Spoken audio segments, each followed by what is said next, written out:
Good morning, good afternoon, good evening, good night, good whatever time it might be in your location, how everything is going today. Get around, tell a friend to tell a friend. Okay, I hope everybody can hear me clear and loud. And you are ready also to call and have your say.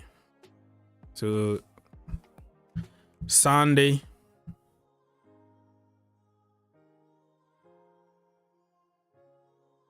All right. Happy day. Happy weekend. So, we have some games today in the Premier League and other leagues, but we're going to focus on Manchester United against Tottenham Hotspurs. Feel free to call us. Click on the link, call us, or just ask a question. Like the stream. Anything you can do to help will be much appreciated. So Aston Villa are leading 2-1 against Ipswich so far. So very interesting game. Very interesting one. Let me go and double check on some activities, social media. Feel free to give me some feedbacks if you can hear and you can see everything is loud and clear, so we can move on. And thank you also for taking part in the poll. I ask you to let me know who's going to win it today. It's going to be Manchester United or Tottenham Hotspurs or a draw. Or you don't know. Just say something there. And is there any lineup already? I don't know. Let's go to the Premier League and double check. There is a lineup. Yeah, Emi Martinez is pulling some incredible saves today. Just the way he did in the final of the Champions League. Oh man.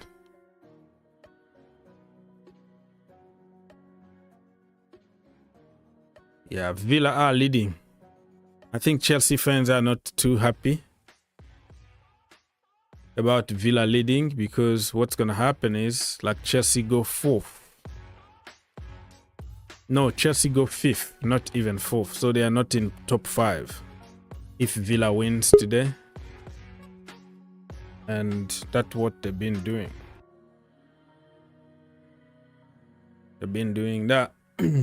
Okay, so the game's still going on. 2-1 to Aston Villa. And King of Kings just joined us. Hello, sir. How are you? Yes, I'm good. How about yourself? Yeah, not bad. It's your old friend, your friend from the UK, Andrew. Hey, Andrew, you are the King of Kings now, right? No, I'm sure you know who the King of Kings is. It's just, I just wanted to change the the narrative a little bit, because we are winning now, so we are the King of Kings in London right now. Chelsea unstoppable, right? Very much so, sir. So I hope all of you and all yours are blessed, especially during this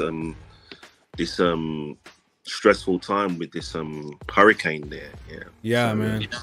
You guys still suffering? Yeah, we good. Good. I have some family members in Florida and North Carolina. Some parts that been affected, but all of them are good. Some of them even came here to visit. They didn't know that it's gonna be that bad also. So yeah, in my location, it just been raining like for 4 days straight. So you have to pray for us. Probably this is the end of the world. So we need some boat, we need some anything, anything to get us to heaven right now. It's been pouring, just like the nature, just like very angry like at us. I don't know, just bad, but yeah, everybody is safe. That's the most important, and thank you for asking. So, how about yourself over there, UK? Yeah, all good. Thank you very much, my friend. First and foremost, I would like to apologize to you. Okay. Because all right, I know I've had my doubts about this ownership, and I still have my doubts about this ownership. But Mr. Orgs, or should I say Dr. Orgs, you've made me eat my words. This manager is doing a really good job. Really good job. He's got this team playing some really good football. Yeah. And it's made me, for the past, I'd say, since Thomas Tuchel left, I haven't felt as optimistic as how I do right now. And know that we can win games, players can perform. There's still a lot of work to be done. Don't get me wrong. There's still a lot of work. It's just the beginning, though. But you can see the style and the identity being created just in front of our eyes. Most definitely. And I don't know if this is because he's just entered the Premier League or what, but it looks to me as though, all right, the first game we lost. But since then, I don't think there's a lot of teams who can deal with our style of play. And something tells me that those ones who are ahead, the Arsenals, the Liverpools, even maybe the next time we meet Man City, they're going to be in a lot of trouble when they face us. I'm sure that's true. You mentioned something yesterday and you said the fear factor is coming back, and it really is. It really is coming back. Yeah. So, yeah, like I said, my apologies. You've made me eat my words. I mean, everybody had their doubt, even me, you know, but the most important is I always tell you guys to keep that 1% hope. There is hope there. Just keep it alive. Yes. That makes life better. Because what the point of getting stressed out when you don't have any power to make any decision? So they impose us people. All we have to do, like, look, UK government forced us to sell the club. The best owner in the world was gone. It's everything been imposed to us in a very short period of time. So all you have to do is just to be just positive. See the positive way. Like, okay, we have this kindergarten project, but we still find somebody like Palmer. We still find somebody like Estivao, William, you know, Kendry Pius. We still got Andrew Santos. We still, among those kindergarten projects, you have Malo Gusto. You have some of them, you know, making some sense. And then you look the other side. If they were there only for money, probably they were not going to spend 120 million on Enzo Fernandez and Moises Caicedo 150. So when it's too expensive, I'm not saying they are doing, it's stupid some of the things they are doing. But if you put all those pieces together, you ask yourself, it's make some kind of sense. They are making mistakes, but so far their goal is not only to make money. Yes, they are here to make money.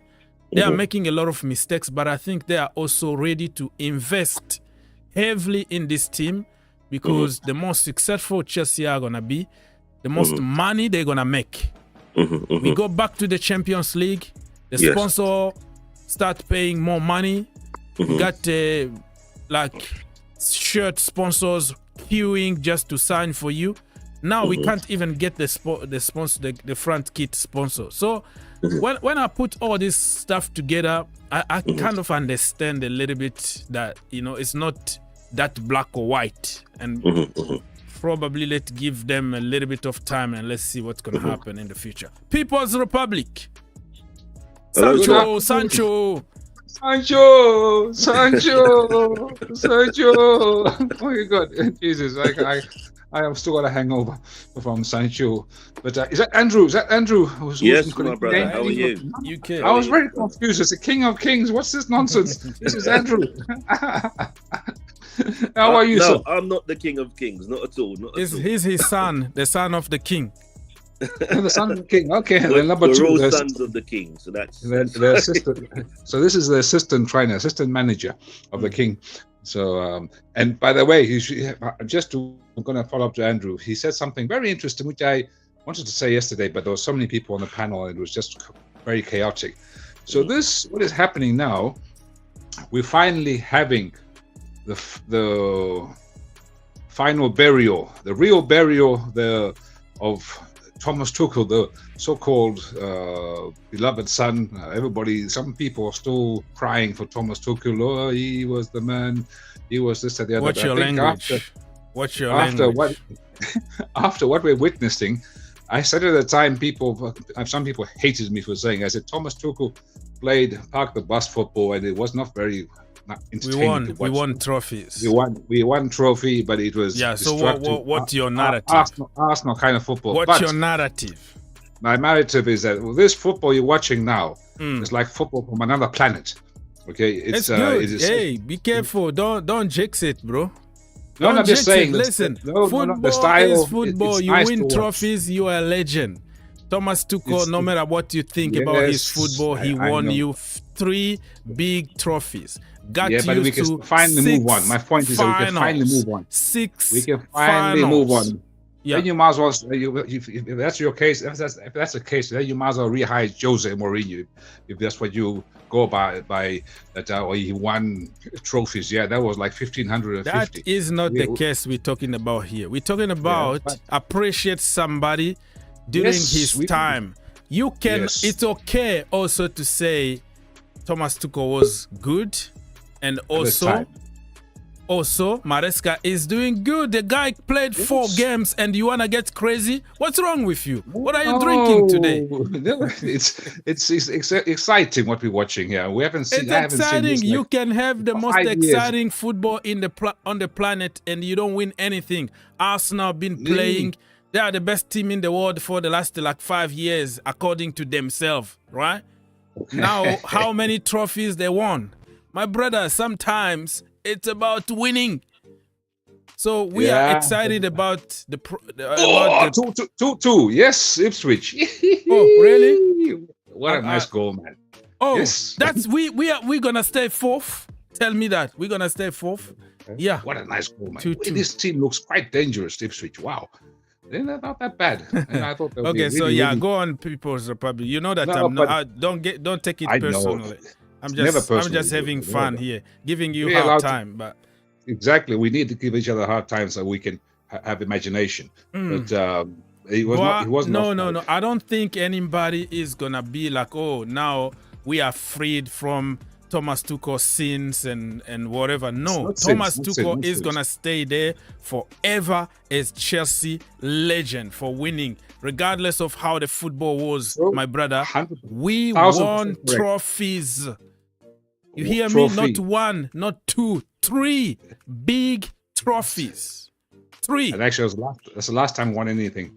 But that is true. But you can play whatever football you want. If you don't win, even at Manchester United, when we're gonna go to Skylar now, our brother from Manchester United, we're gonna comment on the lineup. Let me just remind people: Onana in goal, Mazraoui, Delit, Martinez, Fernandes, Rashford, Xerxes, Garnacho, Dalot, Ugarte, and Kobe Maino.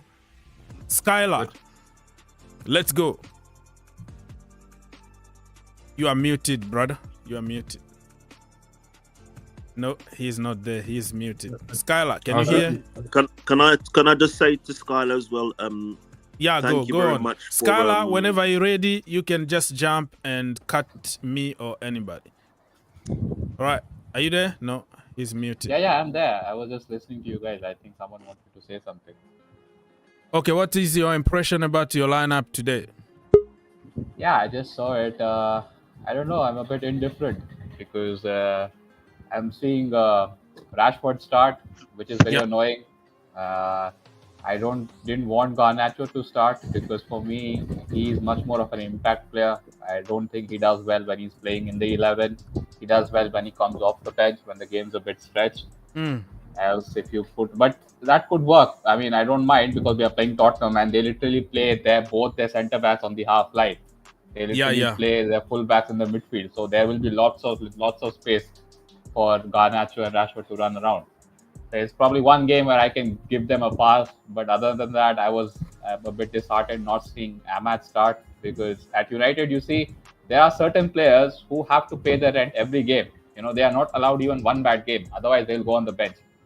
And there are certain players like Højlund and Rashford who won't score a single goal for 17 games or haven't scored a goal since February, but the one time they score, they'll be starting the next 10 games. So this kind of favoritism is very annoying, but I'm just going to let that go by because it's Tottenham and they play a brand of football which suits us. Because I've always said on this stream that United style of play is very much reliant on exploiting the spaces, because we don't create like how you guys or even Liverpool or Arsenal or Man City. We don't have a style or pattern of play. So it is very much reliant on that empty space behind the centre backs, with Bruno spamming walls. That's why he loses 35 times possession in a game. So probably I can get by with that. Other than that, I have not been impressed with Ugarte. I mean, that guy looks a bit of a fraud. He's already on the fraud watch for me because we paid 60 million, or we got scammed 60 million. And I saw him play for the last 2 games, and I don't know. I just don't see anything different for him when we had Fred. He just reminds me of another version of Fred. Just runs around, gets yellow cards, and just tackles people. And I'm not impressed. I think he's going to be one of our flops. And so far, I've been impressed with all our signings. I think the one which is the most expensive is going to be the biggest flop because we paid 60. And ironically, the one which is the least expensive is literally on the contention of player of whatever, like you can say half season. Mazraoui, we paid 15 Mazraoui, he's good. He was really cheap. I like the guy really. But Ugarte, probably you have to give him a little bit of time. You know that Chelsea was fighting with PSG to sign him. I'm glad that he didn't come to Chelsea. Kante, if I'm not wrong. Right? Yes. I'm glad because that guy he's like an old school kind of DM, pure DM, tackles, whatever defensive work, dirty work. But when it comes to playing ball from the back, he's not there. That's why he didn't even play. PSG, a 17 years old Zaire Emery kind of benched him. It was so ridiculous at PSG. But I think even Enrique, he didn't even want him to train in the first team. He was like, go, train kick ball alone. You are not invited. You know what Maresca said at the beginning. I have what do you say? He's like, we got 21 players. Rest of them are training on their own. So he did the same treatment with Ugarte. But anyways, I'll give him a chance. But I've not been impressed. Let's see what he does today. But today, just like you said, the game today is gonna really suit you because of how Tottenham Hotspur plays. You are very good on transition. Vicario in goal for Tottenham Hotspurs.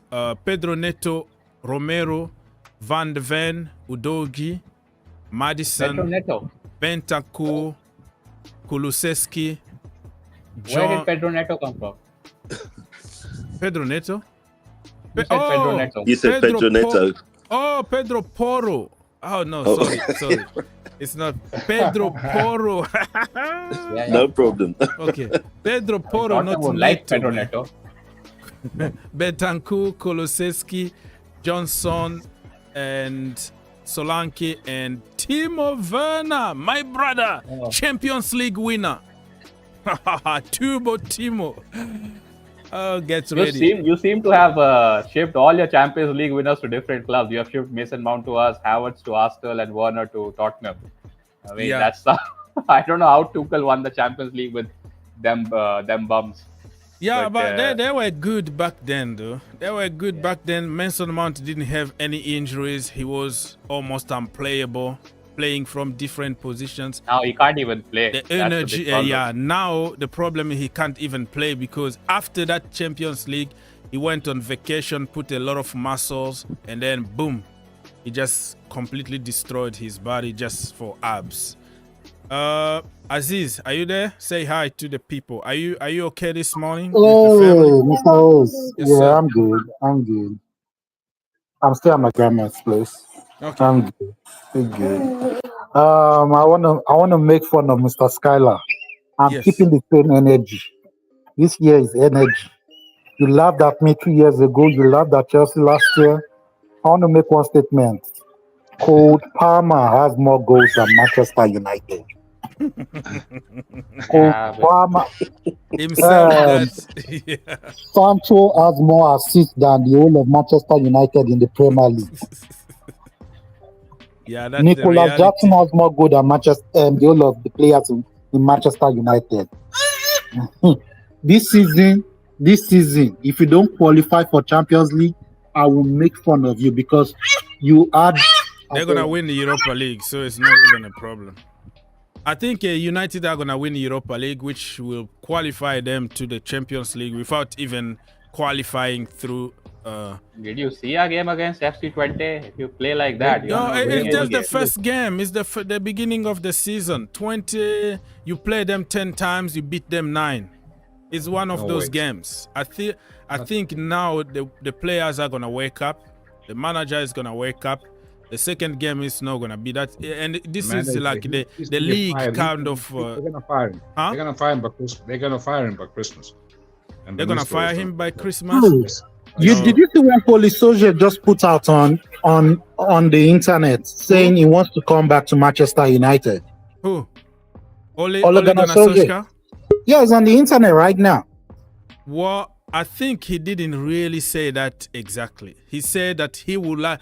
He was asked a question. Would you like to go back one day to Manchester United? He said, of course. How can I say no to United? And you know how the media works.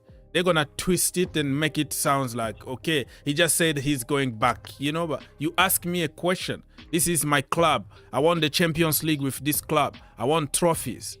I can't say no to a team like United. So if you use context behind what is trending on social media, you will understand that he didn't say like, okay, I'm going back. It's just, would you one day? Yeah, why not? And it's the media, bro. Media want us to be. I watched the interview. It wasn't like, okay, I'm going back there.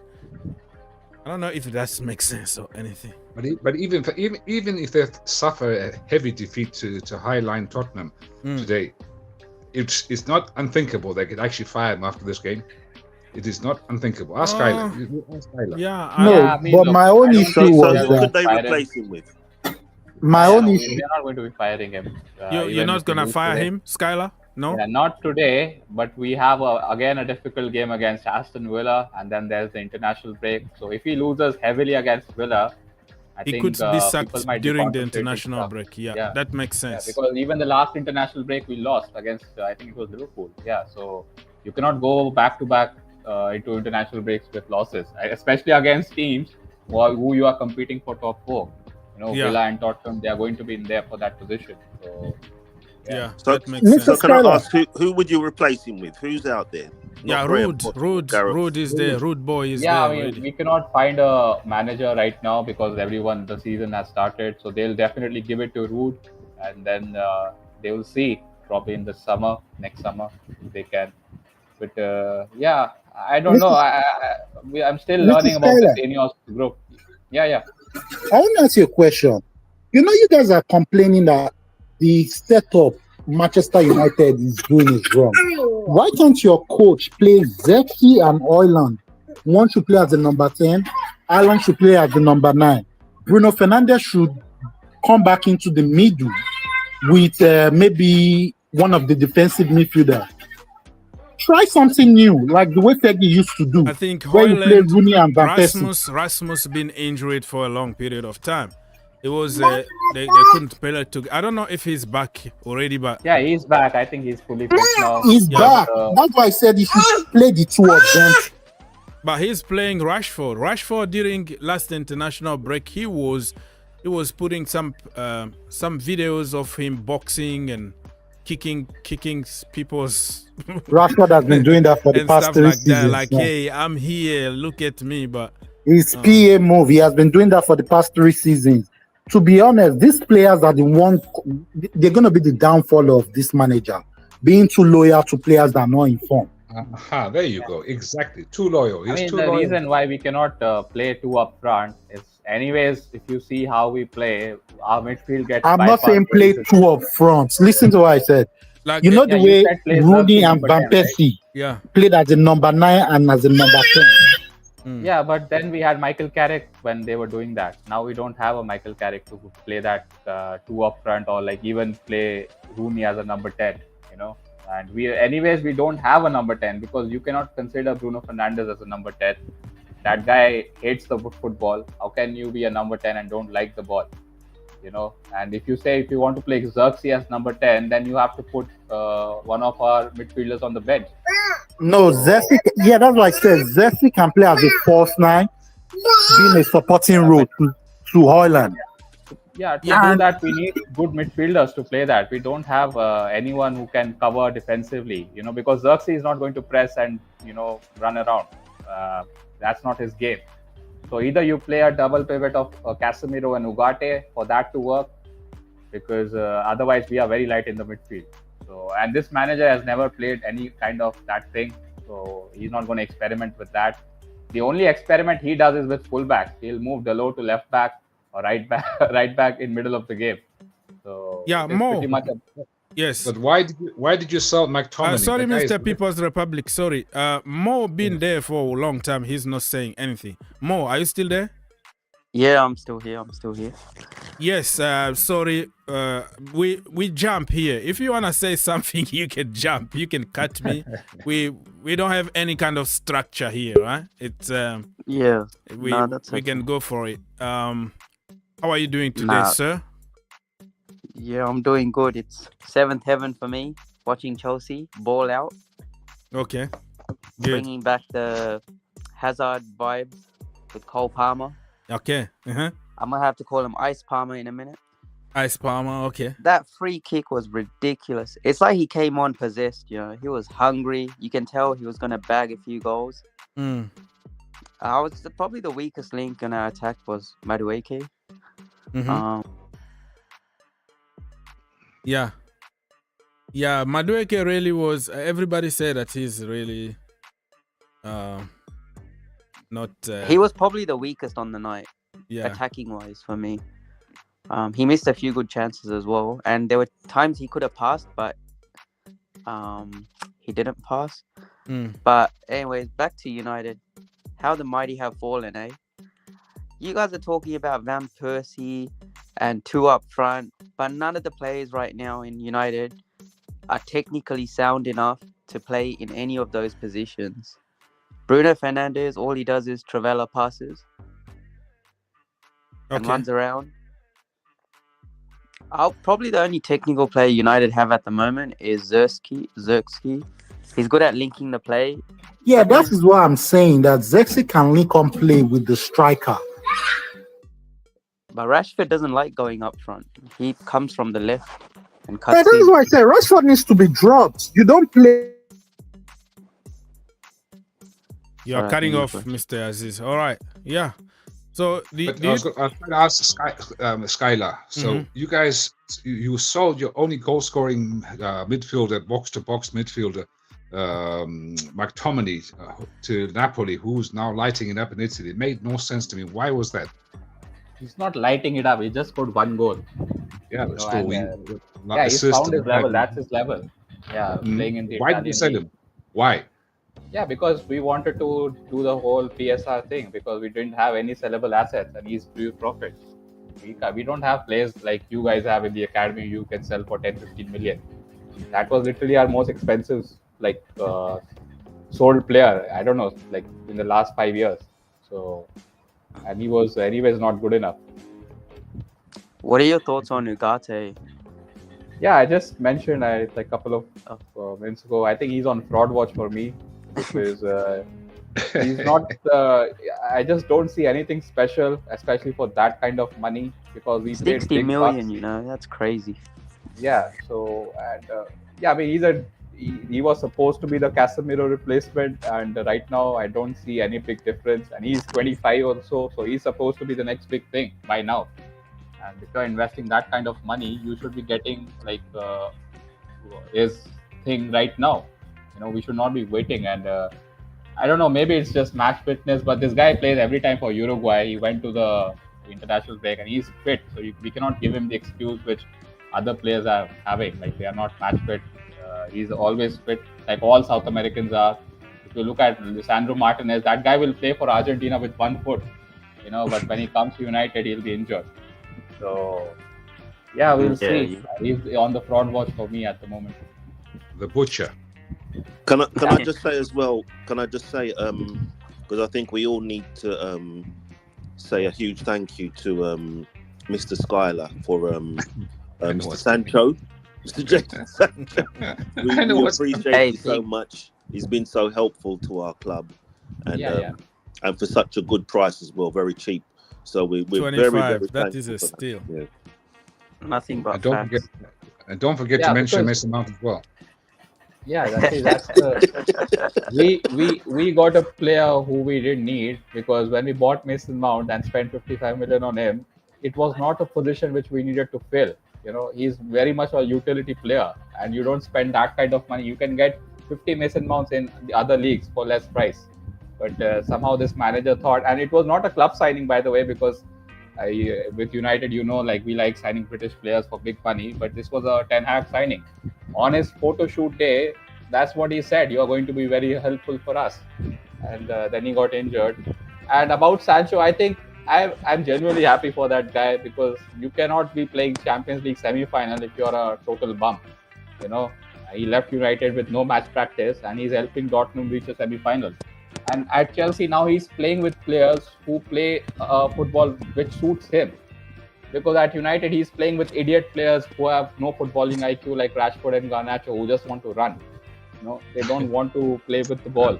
And now he has played. I mean, I mentioned this fact a couple of streams ago. You haven't got a single player except for Mudryk who can match Rashford for pace, but you've got at least 10 players who have better football IQ than Rashford. And you can include. Are you interested in buying Mudryk? I can sell him for you if you want Mudryk. Yeah, that's why you want to get rid of Mudryk to. And I wouldn't be surprised if Mudryk does well at United, because we play this anti-football transition style, which is like a mid-table club. That's how they play. Because if you look at all the top teams, they play with the ball. We play without it, and hope for that terrorist Bruno Fernandes to launch one of his grenades behind the back four. Nah, they say you guys play grenade football. Yeah, it's like everyone runs away from the ball. Yeah, we don't like the ball. Yeah. But what did you say? Grenade football?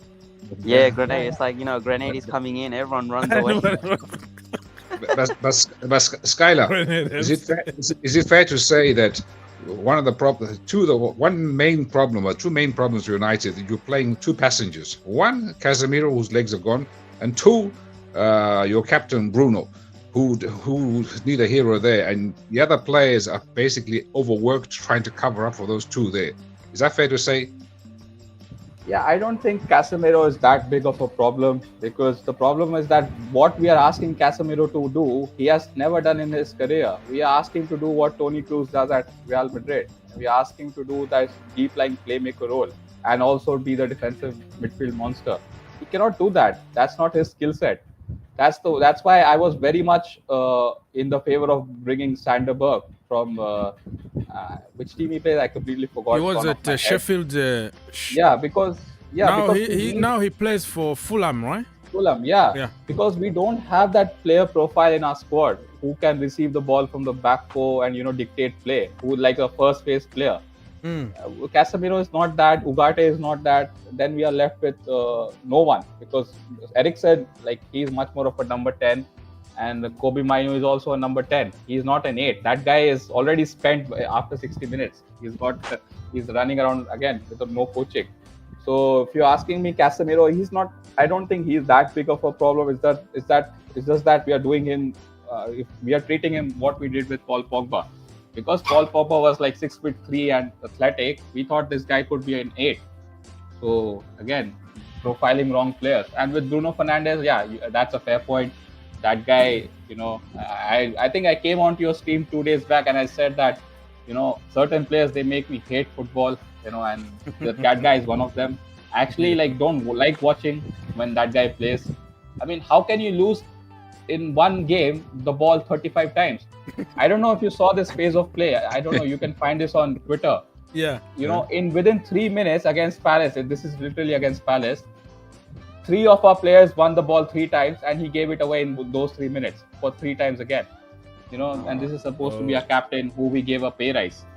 So yeah, he's a big problem, man. I wish we could sell him, but no one is going to pay. No one is going to pay that. Yeah, wages. he's on good money, and he's the captain of Manchester United.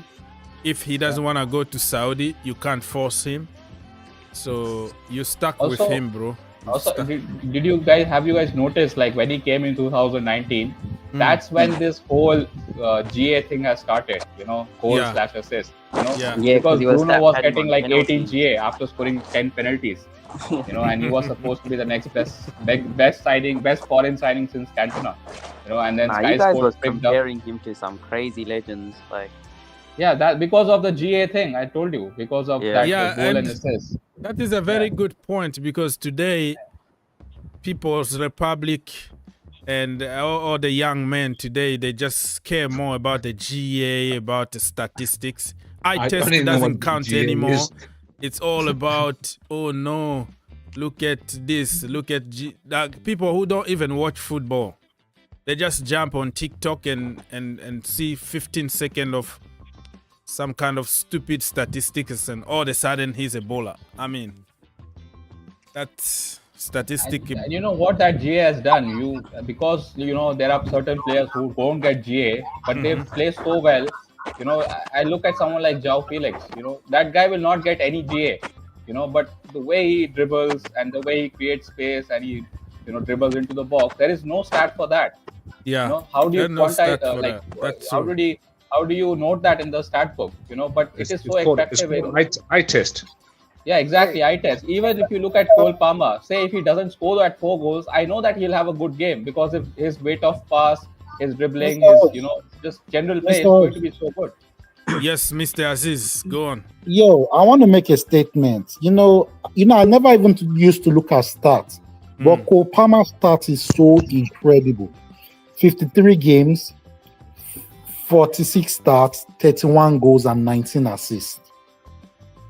Okay. Yeah, we're not saying like all the statistics are rubbish. No. I'm just saying how lucky we have Cole Palmer. People. Yeah. I'm just saying how lucky we have Cole Palmer. Imagine Palmer was still in Man City, him and Haaland doing this crazy start together. They would have murdered Premier League. Well, at Manchester United, at City, he was never going to have playing time that festival. So we were not going to know him in this level. At Chelsea, he came, he took the shirt, he ran with the shirt, because we had like 14 injuries, long-term injuries. The environment was kind of perfect for him to play many games and improve. At Manchester City, it was like, okay, today Foden is playing. Last season was going to be like a wasted season for him. Probably was going to play half of the games and probably not score as many as at Chelsea. You are the man, So yeah. But that is what we are talking about, Noni. No, that is what we are talking about. That's what we're talking about. So he needs to take his chances right now, because there are men in the backyard that's ready to play.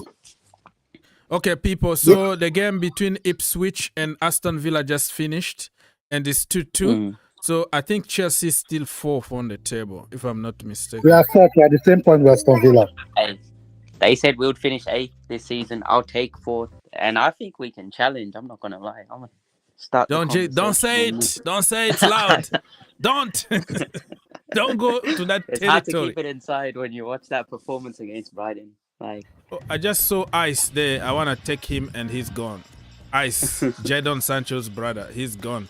If you are watching on YouTube, come back, because when I try to click, he's back. Ice, Sancho.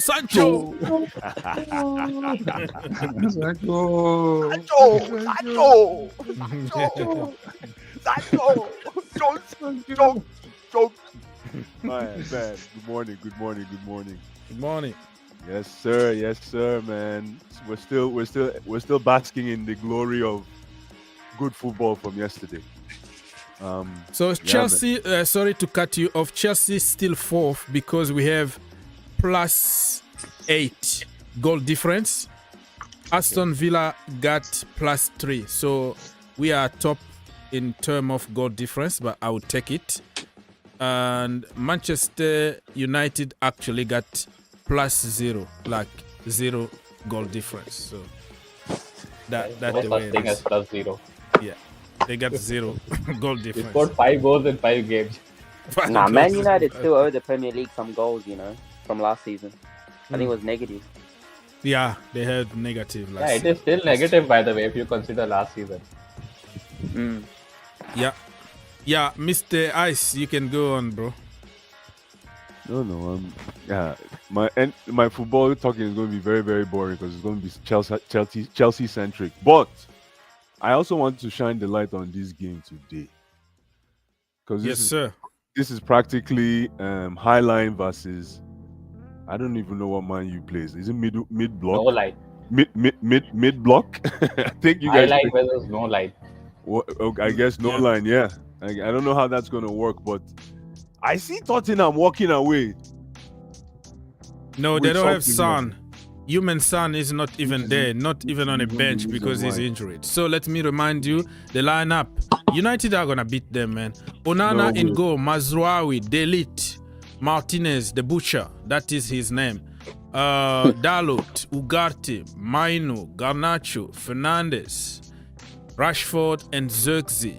For Tottenham Hotspur, Vicario, Porro, Romero, Van de Ven, Udogi, Kulusevski, Bentancur, Maddison, Johnson, Solanke, and Timo Werner. No human son. Huh? Listen. I have a quick question. What's up with Yves Bissouma? Is he injured? Oh, let me check. I think he's on the bench. If Yves Bissouma lost a shirt in this team, my goodness, man.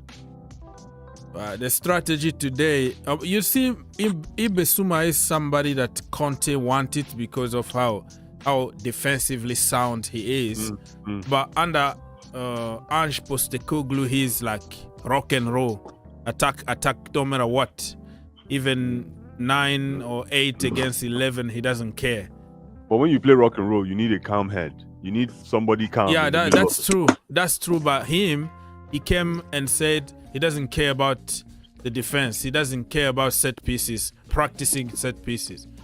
And how many goals they concede from set pieces? Many goals. He doesn't want to take... Too many goals. Yeah. One of the videos that was trending on social media was like, there is like a set piece and all the Tottenham fans like turn their back. Like I'm not gonna watch that kind of. So no, I'm not watching that because it's gonna be a goal. So kind of funny clip, but tells you that brother don't care much about the defensive side or set pieces. But why is suddenly the Tottenham goalkeeper Vicario coming under scrutiny? Everybody's criticizing him. Why is that? Well, why are you criticizing Robert Sanchez? He's shipping goals, man. The guy is shipping goals. If you're shipping goals, the light will be shone on you. He was so good last season. Yeah, exactly. It's so good last season. Football is about today, now. Thank you.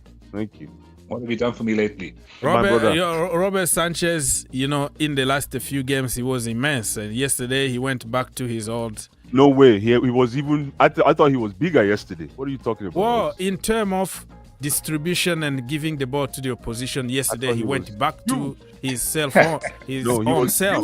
He was default settings. No, he was huge yesterday. I don't want. I know. Robert Sanchez always been huge when it comes to saving, when it comes to keeping it simple. But when we try to play that tiki-taka back, from the back, build up and take risks, that is not his game. Yeah, but at the same time, despite the fact that I know people are going to say it's his fault, he commanded that back line. Let's tell the truth. Mr. Ice, You know why I say he commanded the first goal with that corner kick there, whatever it is. he came out and he was flapping as if it was some kind of butterfly. You know, he did not command nothing there. Okay, and guy is a fantastic. He's a fantastic shot stopper. Shot stopper, he is world class. But everything else, he is lacking. What I'm saying, People's Republic. Listen, apart from the 2 goals that he conceded, right? His overall performance was at least an 8 out of 10. I don't care what anyone says. He commanded that back line. Those 2 goals were is the sacrifice for that game. My friend, isn't that what he's supposed to do? Commanding the back line. That is his job. That's his job. Hold on, though. When I mean, he conceded 2 goals, and most goalkeepers will fold like deck of cards after conceding 2 goals like that. Is what I'm trying to say, Oggs. Okay. This boy kept his head up and was called to action on so many occasions of which he answered. Yeah, he had a mixed game. I think first half he had a shaky The guy was huge, and like I was saying earlier, the defenders bought into the hype from that goalkeeper. They were even playing with him after he made those mistakes. That's what you're supposed to do to your friends. You have to support. Let that sink in. That's what I'm saying. The defenders. Yeah, go ahead. Sorry. Can you imagine if we had Kepa in goal? Oh my Lord! Yeah. Sanchez is our number 1. Oaks would be a fight. Listen, guys. We would have died on the field. Put on your seat belts, guys. Put on your seat belts and listen carefully. Robo Sanchez is our number 1. Take it to the bank. He's our number 1. Deal with it. Mr. Ice. He's on, and you know what's so funny, guys? Before People's Republic goes, you know what's so funny is when we went to pick up Jorgensen, it felt like we went to buy this Rolls Royce, right? That's what they told us passing from the. Didn't we sign like 8 goalkeepers or something? Where's Jorgensen today? I see Jorgensen carrying the shoes for Sanchez when Sanchez is going for training. But Mr. Ice. Yes.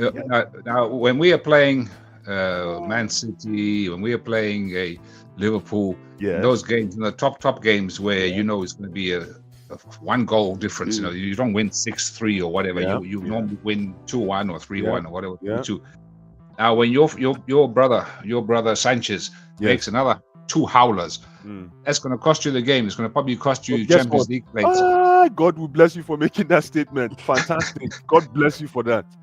Let me tell you why this team, and I'm not vouching for this product completely yet.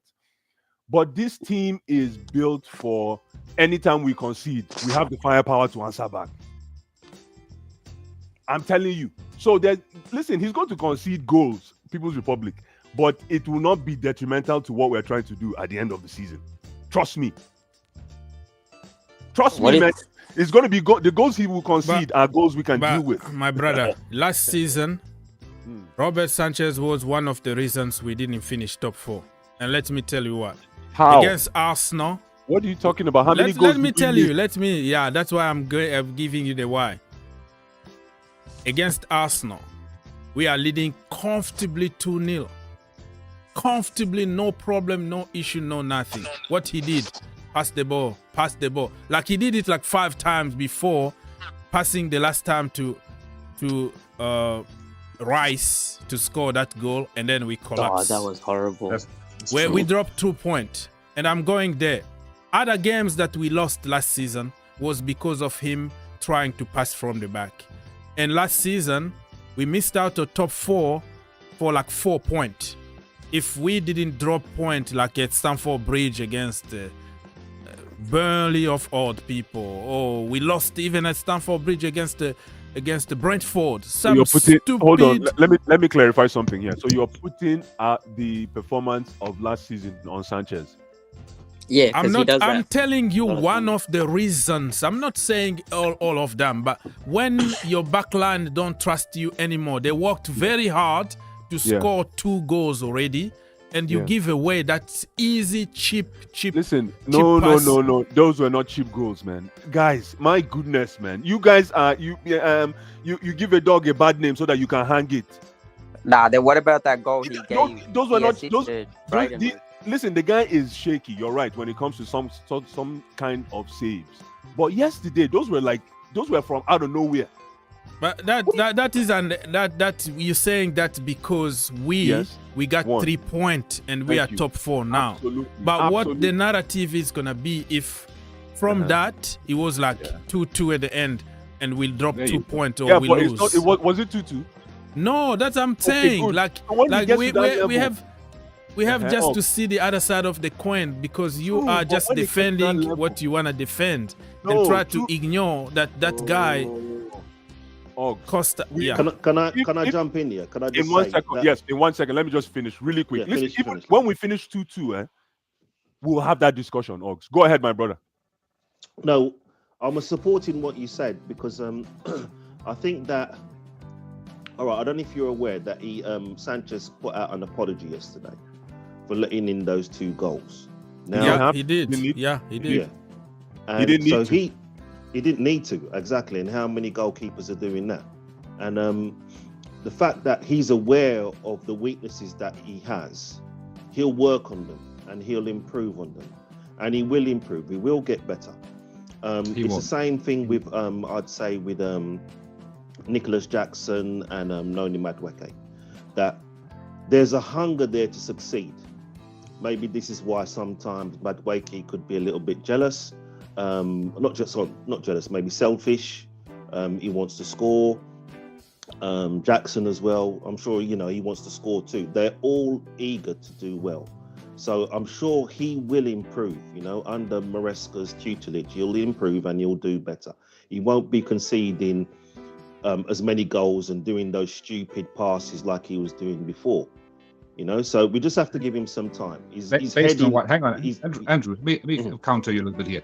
So what we've seen, the sample size, as they say in American sports, is pretty large by now. So one of the reasons why he got dropped at Brighton is because of the same reason there. He couldn't play out of the back. You kept him making those bad mistakes. We saw how many times did he make mistakes playing out of the back. Do you actually believe that he's going to improve if the manager insists on him playing? If he can play the ball like normal keepers do, just kick the ball out of touch or into the other half. Yes, fair enough. But if they want to keep out of playing out of the back, this guy he's an accident waiting to happen. So that is there. But shot stopping, I agree with you. He's probably the best in the Premier League, world class. But coming out for crosses and listen, Peoples, I wish we can pull up that replay of that pass he gave to was it Caicedo that Baleba scored? Was it to Caicedo? I think he was passing the ball out to Caicedo and Baleba. Yeah, but Caicedo was not near the ball at all. No, but when you get a minute, I want you to watch that pass again. And you see what I'm talking about. Yes, it was a hospital pass, but that was Caicedo. Nah, you can't blame this on Caicedo for that pass. I tell you one thing, Caicedo, as a holding guy, as a number 6 or number 4, whatever you are, you're supposed to be on at that time. You're supposed to be on. You should be able to shield that ball. The beauty, what makes that position unique amongst everybody else, ability to know what's happening behind you. So, my friend, ability to know what is. Listen, somebody who is behind you got more momentum and is smarter than you because he can see what is happening where you have to turn and run with the ball, and somebody is just behind you can just cut you off and then get the ball. Some of the passes from Robert Sanchez been like somebody is like surrounded by three players, 3 opposition players, but because he's so confident at himself, he thinks that everything is gonna work perfectly. He passes the ball. And you have to think about who is receiving. The guy who is receiving is our number 6. And you want the guy who is receiving is Caicedo. Why is Caicedo not receiving? That's a good question, Ong. Why is Caicedo not receiving? No, you don't blame Caicedo in that situation. We've all played football. Yeah. Sanchez saw that Caicedo is already marked. You had an option to play to Kowi, who is on your left side, on your right side. Why didn't he pass to Kowi? Or clear the ball outside? Why do you have to pass it to Caicedo that is already marked? He has 2 players marking it. I feel under pressure, Sanchez makes some mistakes. Like if he's pressed well. just like the same, why do you think Pochettino benched Sanchez last season? It was because of the same blunder of mistake he's making every time. That's why Petrovic had to come in for him. Yeah, last season. Facts. Yeah. Yeah. The game that really pained me was the game against Arsenal. I can remember that game against Arsenal when we were leading to 80th minute. For Christ's sake, Arsenal didn't play one shot on target. Yeah, that was one. And you let them in. He did the same thing against Liverpool in the first game of the season. That's the past, man. That's the past. He did so many mistakes. Even against West Ham, we lost 3-1. Let me ask you a question.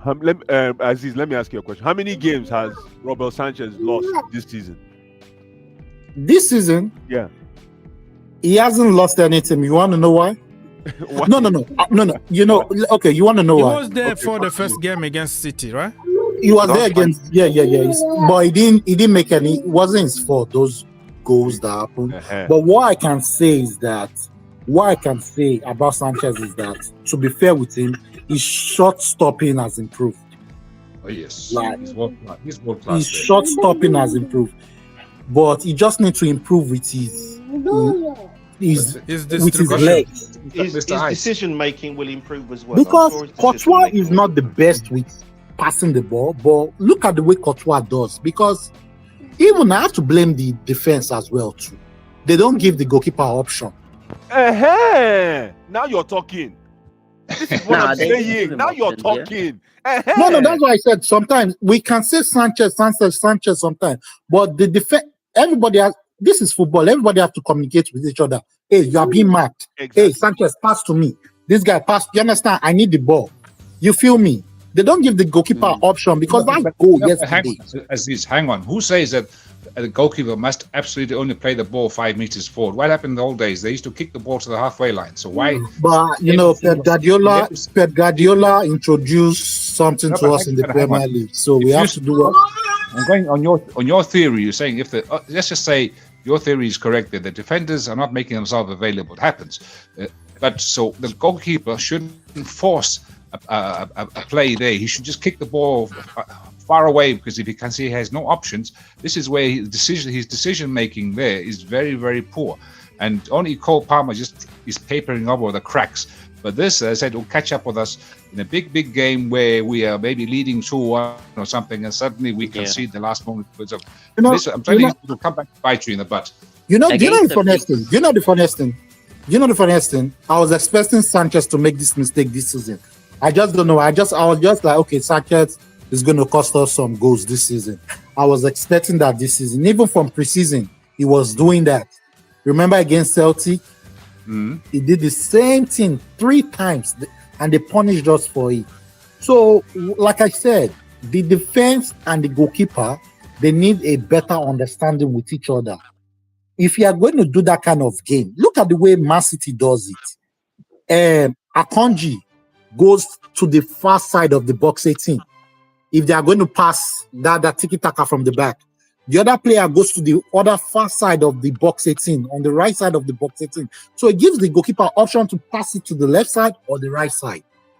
This is something the defense and the coach, they need to work on. No, but if you notice, our defense is always narrow when we are passing from the back, because the number 6 has to come and receive it. I don't want the number 6 to receive it. The number 6 can come and receive it from the middle, maybe once in a while.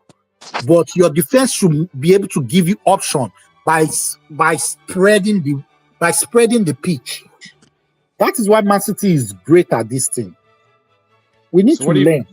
What are you going to do when you play a Liverpool or Tottenham, who play that ultra insane high line? So they press all the way up to the box there. So if you are going to play a Tottenham, the coach should be observant, to be like, okay, if I want to beat this team like this, cross the ball from the defense so that your players can. No, you're missing the point. When Sanchez has got the ball, and you're playing a Tottenham or Liverpool who press all the way to the edge of the box. That is what I am saying, Mister. Yeah. That is what I'm saying. I don't need Sanchez to be passing the ball every time. Okay, thank you. Rotate it, because they are pushing eye-line. Your goalkeeper, because the way Chelsea is playing now, they said the goalkeeper is as well as the defender.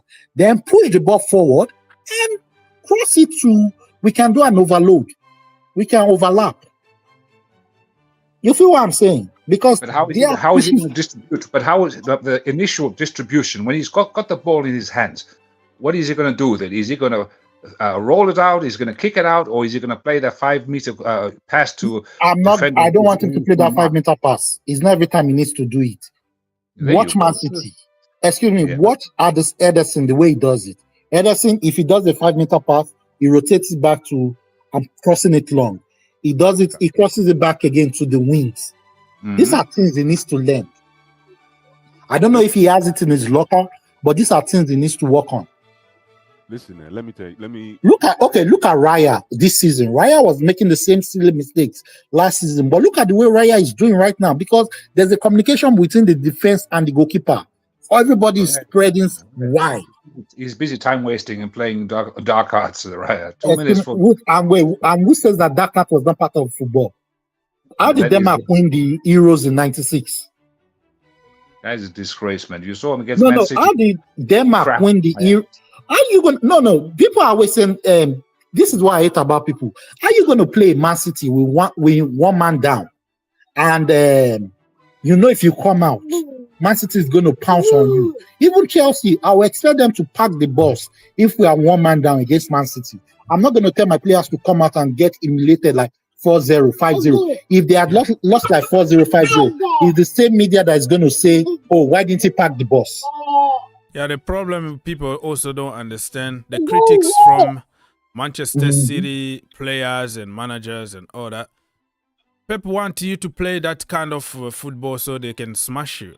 Like, play that way and then we know how to beat you. But when you do the Mourinho and then all of a sudden, you are negative, you don't want to win, blah, blah, blah. I don't think there is only one way of winning games.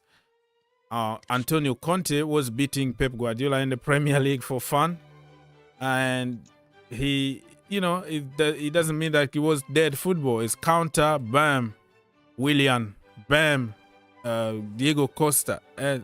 So Pep prays people who play easy football for him to beat them.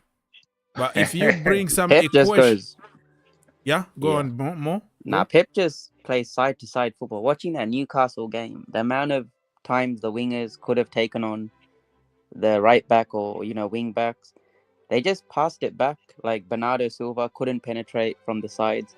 I think they've got an issue when it comes to breaking low blocks, because even Grealish, he just, like, the wingers, I don't know if they're told not to take on the defense or if it's just to pass back, because time they go KDB wide, is not there. KDB is the one that unlocks those passes. All of them don't have the vision like KDB. KDB throws some passes, you'll be like, how did he do this? It reminds you of Fabregas. It reminds you of people that throw passes, like, you'll be like, wow. They don't have KDB to do that. If KDB was around, was playing against Arsenal, that game, he would have unlocked like 2 or 3 passes. Yeah, but I'm telling you, like, a lot of teams playing Man City going forward, they're gonna do that low block 2 sets. Yeah, that's what I'm saying, because KDB is not there right now. They don't have someone that can throw those vision passes. You feel me? Yeah, but I'm saying, like, going forward, a lot of teams are gonna try doing the low block against Man City because they're getting results. Newcastle got a point out of it. Arsenal got a point out of it. And I think that's the challenge for Pep, how to break down the low block without KDB. And Rodri is out for the rest of the season. Yeah, that's a big blow for them. Big blow. But I heard they're talking to Zubimendi already. Zubimendi? The guy who said, I'm not leaving... what's the team he plays again? Sociedad? Sociedad, right? I think he's a Real Sociedad. The guy refused to come to Liverpool because he want to stay there in Spain for some reason. He refused to play and get probably 5 times the money that he was on over there in Spain. I don't know if it's gonna change the mind because Pep is from Spain, so they can agree, but I don't know. And he knows he'll play most games. Panel, if I may, very quick question. So if we have Chelsea the way we're playing now, so it's just a question of time before the other teams, they just start parking the bus, all our teams, low block. Are we going to be able to break those teams down? I think we can, because we've got players that can take on players, and they've got Sancho, my brother. They move around a lot. Our players, they don't stay in one place. If you look at the way we interchange, our front is more fluid than Man City's, in my opinion, right now. And you know what's so funny? You know what's so good right now? Back then, if you look at after Eden Hazard left, we never had any player that can beat any player one-on-one. Yeah. Like can take on players that can cost anything. You feel me? Now introducing Kalim Hassan-Odoi used to do it, but I said, but Odoi didn't really do it that much because injury and for some reason the coach didn't use him. And I don't. But for the past few years now, we've not had any player that can give you wow. That's going to put the defense. Everybody will be scared to go mark. We don't have that now until Sancho came in. And now the front four, they are moving, they are rotating. Sometimes you see Sancho coming to the middle. Sometimes you see our striker, Jackson, going to the left. Everybody's rotating. Yeah, and we're good on the transition as well, quick transitions. And one thing I want to say again is that I'm happy this coach is not a Pep Guardiola 2.0 fully. At least he's bringing his own tactics to it. Chelsea can sit back and absorb pressure. Chelsea can hold up games in the second half now. We can kill off games in the second half. And this is why I'm so happy that now we can sit back and counter you. Yeah. I think it's more vertical. Yeah. With Pep, it's more side to side, stretching the team out. So yeah, let me can you guys hear me? Yes, sir. You can. So yeah, I'm gonna go back to Sanchez really quick, and then I'll jump into that low block attack. Listen, if you cannot we can hear you. We can still hear you. Okay, perfect. If you cannot receive the ball, do not show face. Caicedo, listen to me. You appeared for Sanchez, and that's a very, very high risky position to appear for. So when you show, you have to receive the ball. So you want him to run? No, he didn't need to. He needed to shield it. He needed to shield the ball. He was an option. You know what you don't understand is he can show up, he can show his face in order to open up other gaps. It doesn't mean necessarily that you have to push to me. It's just creating passing options. But exactly. You as a goalkeeper, you make the right decision. Oggs, he was one of the passing options. You said it there, right there. Don't show is what I'm saying, Caicedo. If you know you cannot receive or you cannot cause some kind of havoc, don't show. That's fine.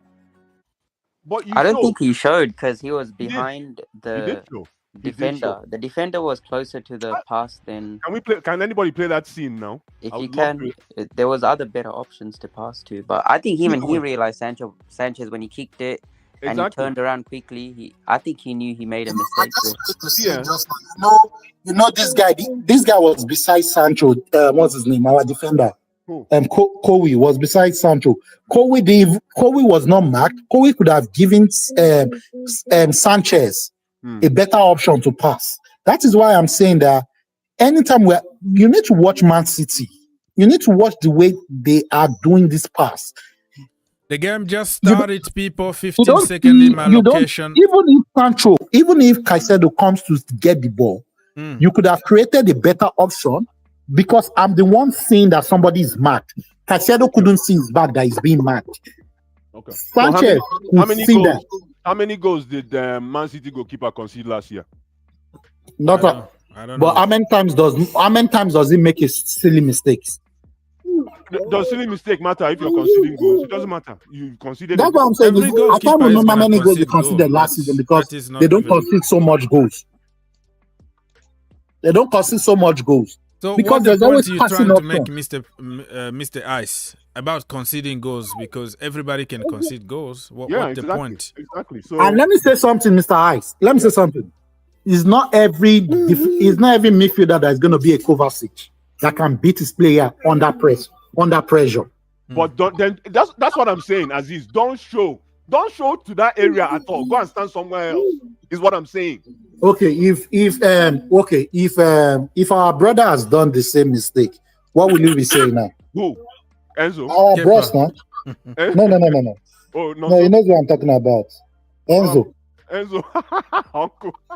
Our uncle. No, you know he has upgraded from uncle to brother now. Our bros. See, even Enzo knows that the pressure of receiving that ball, he's not going to show that. Enzo That's smart. what I'm saying. That's what we are saying. It's not everybody. Football has changed. No, Caicedo was, listen, why Caicedo was facing the goalkeeper. That's even what pissed me off the most. He was actually in the goalkeeper's periphery. Look at that. Go and look at that move again. Caicedo was facing the goalkeeper, same which transmits the body language of give me that ball.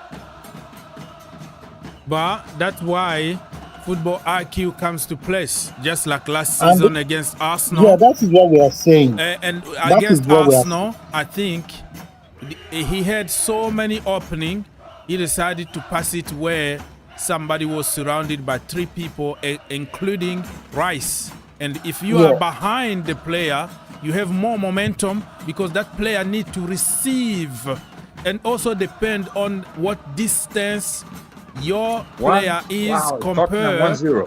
Huh? And this is what I'm saying again, Mr. Host.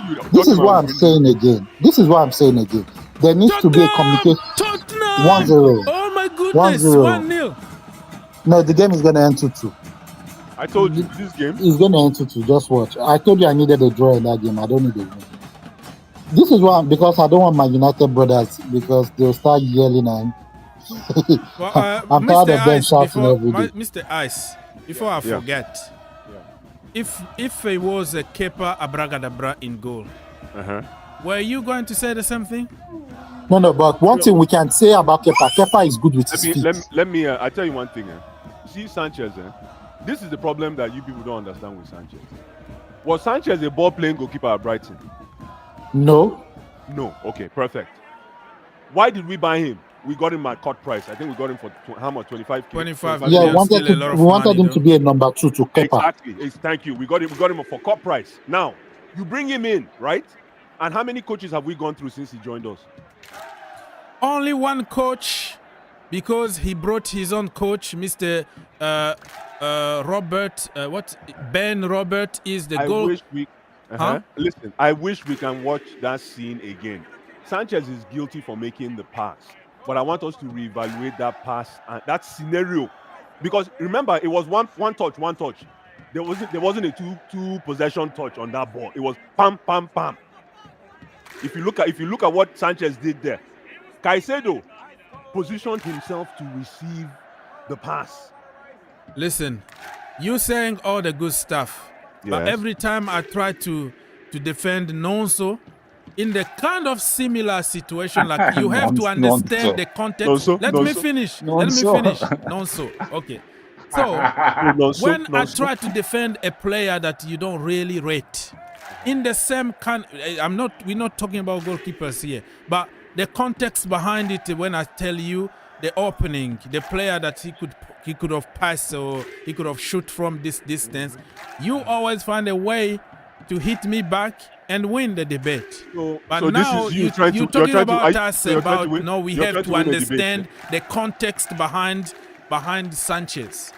You see, it is double standard. Like use the same logic to everybody. There's no double standard here. Listen, the goalkeeping position, if that's a word, goalkeeping. The goalkeeping position is one of the most sensitive roles that we've had at Chelsea. After Peter Cech, we haven't been able to maintain any form of consistency. And if you ask me, in the past season, if there's any semblance of consistency with Roberto Sanchez, hell yeah, there is. Like I said, one thing I can give Sanchez now his ability to catch all these unexpected shots that they will always call Kepa. And he's very commanding also in the box in terms of his presence, and he can catch everything from the air. Except like Kepa used to stay always on the line and scary. He's scared and can see some stupid. But yesterday, like there are certain risks that you don't take when they are like the ball is too far away from you, because you might knock somebody and get it, and concede a penalty, or you might miss on the punch because it's too far. Like the timing need to be correct, but in terms of presence in the box, he's there. And nobody is saying that he's a bad goalkeeper.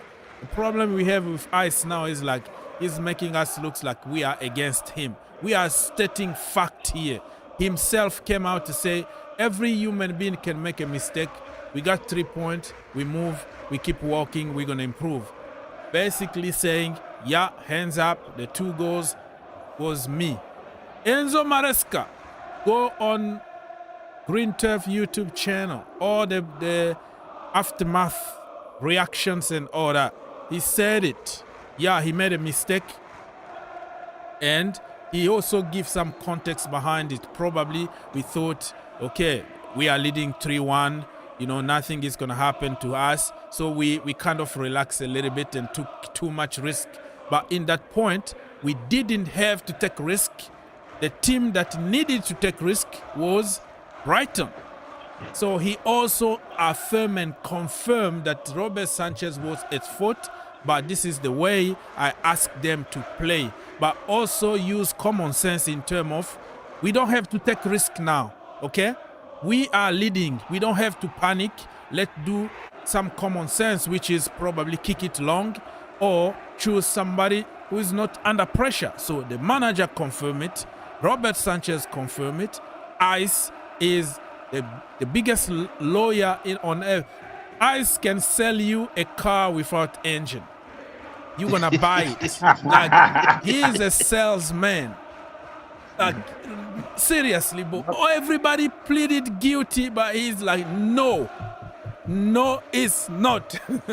No, see, it's not even that. The guy is. We need our goalkeeper to be that position to be sealed, and he has that potential. He does by playing the ball, playing with the, playing from the back thing. It's not his thing. He need to keep it simple. That's the problem. The only way he can walk out of playing from the back and be strong is by actually playing from the back. Pause. Is by actually playing from. He has to do that more often than not. More often as possible. More often as possible. That's the way he'll get used to it. And if you look at it, ladies and gentlemen, can you hear me? Yes, sir. If you look at it, his ball playing ability from the back has improved. It has, and when I mean improved, by almost 80% in comparison to last season. True or false, Ons? Yeah, but the mistakes last season. It's true what you're saying. It's true what you're saying, but the mistakes are still there. This is the problem. So it's like we notice only the mistakes. We don't see obviously the positives, but those mistakes are the ones going to cost you. At the end of the day, despite the fact all the good you do, but those 2 horrible mistakes you do in every other game are the ones which everybody will notice. We won't notice. This is unfortunate. That's how life is. The problem, I understand what I said, because this season he been on fire. Like, I've been like, wow, this guy is proving everybody wrong. Doing the basics right. But the mistakes are less frequent. They're less frequent. So yes, less frequent, but still there. Now, if I go and talk about Noni Madueke, if you compare him last season with this season, his attitude been improved. He worked more for the team, but still up and down. Sometimes he shows like, I'm the man here, and some kind of a childish attitude and whatever, and that doesn't work, and be selfish or whatever. And then all of a sudden, Ice is not gonna accept it. Hello, Mr. Tyler. Hello. We can't hear you, sir. Hello. Hi. Hi, can you hear me? Yes, we can hear you. A fantastic game yesterday for Chelsea against Brighton. Fantastic game. That is what you want to see. Palmer, 4 goals. Yes, sir. 4 goals. How about Brighton? Brighton. Are you a Tottenham fan? No, Chelsea fan. Chelsea fan, yeah. Tottenham are leading 1-0 against You can tell by my mouth. Yeah. I see your cap right there, bro. Cole Palmer, man. Too cold. I don't think Man City can handle him. Yeah. Oh. Yeah, Tottenham, man. Tottenham. By the way, guys, I've just had breaking news in the last half an hour concerns Chelsea women versus Man United in the Women's Super League. We had a statement due to the scheduling of Chelsea's first Women's Champions League group stage game. The Women's Super League game between Chelsea and Man United, due to take place on the 6th of October, has been postponed. Okay, yeah. So Okay, for the women game, right? Thank you for letting us know. Yeah, sure. And the last game, remember that we completely destroyed Palace 7 up. I actually watched the game on Friday night. No, wow. Yeah, it was good. I watched it. I think it was live on YouTube or something. Yeah, it was good. Good game. Yeah, I can't believe that this year all of the games in the WSL across the world are transmitted on the YouTube channel instead. Yeah, I think they are trying to promote the women football. The Champions League also are doing the same. So I think they just realized, like, let's make it free so we can promote, women football. So which is good because I don't have to pay. Before I used to pay like extra $11.999 to watch from like Paramount Plus or something. I'm like, but now you don't have to because I don't have to because it's on YouTube. So yeah, and it's free of charge as well to make free of charge. That's true. That is true. I mean, quite frankly, if we want to see upward trajectory of the women's game, do it on YouTube first. Good idea from them. Bad idea for the Premier League whatsoever. How it's bad idea for the Premier League? How that is bad idea? Well, it's free of charge, but unlike the WSL, you have to pay to watch Premier League games. Because they don't really bring a lot of money, so they're gonna get some money from ads. They do get money. Too many times from the turnstiles, and they're rich. I mean, once Man City case is sorted, then anything can happen in terms of what money was used and how is it going to be. Well, are we going to see what kind of money problems will Man City face in a punishment? Yeah, that makes sense.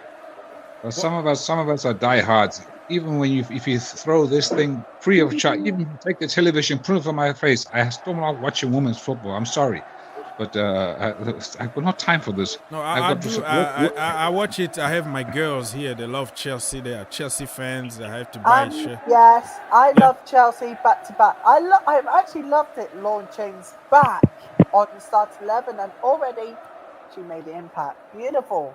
Yeah.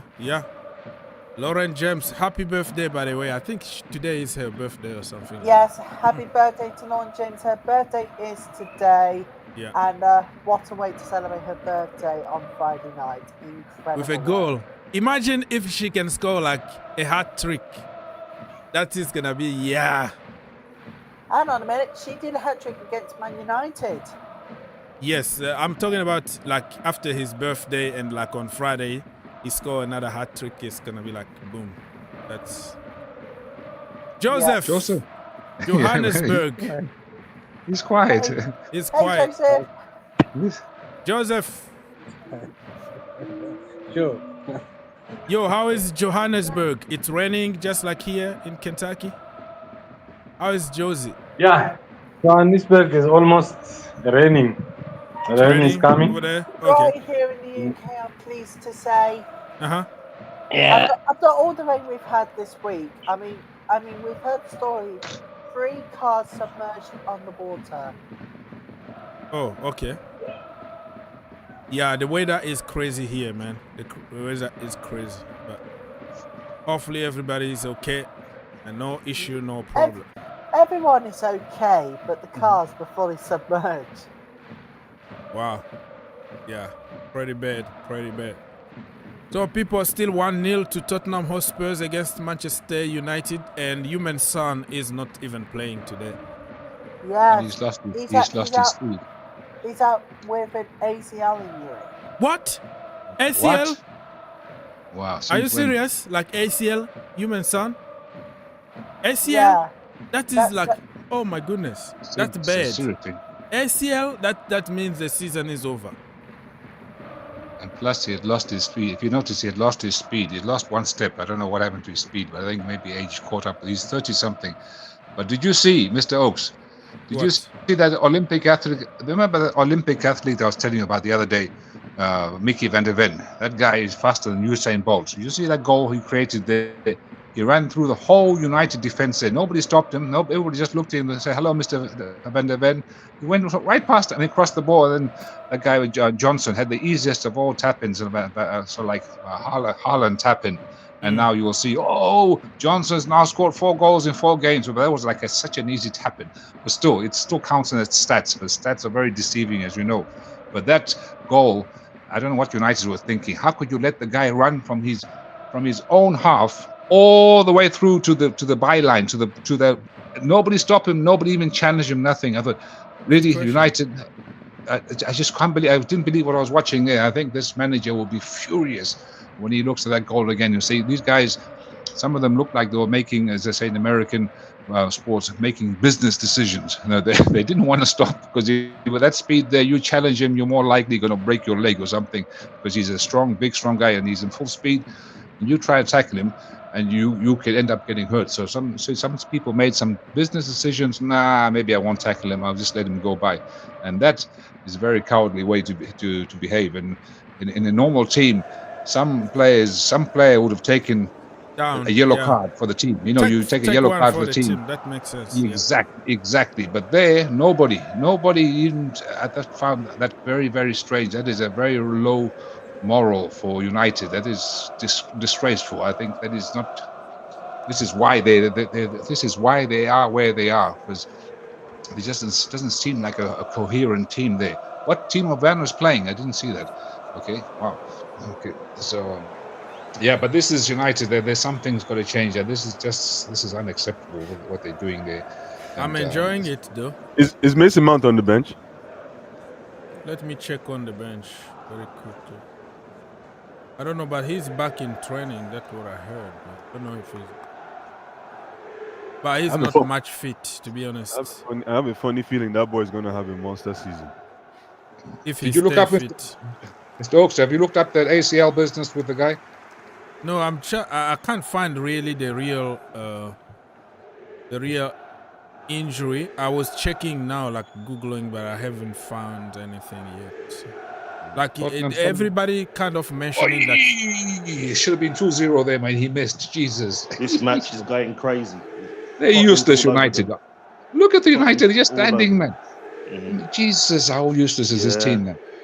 Wow, it is so poor. This is so sad to watch. United just in such a great team. Thank you very much for Sancho. Sancho.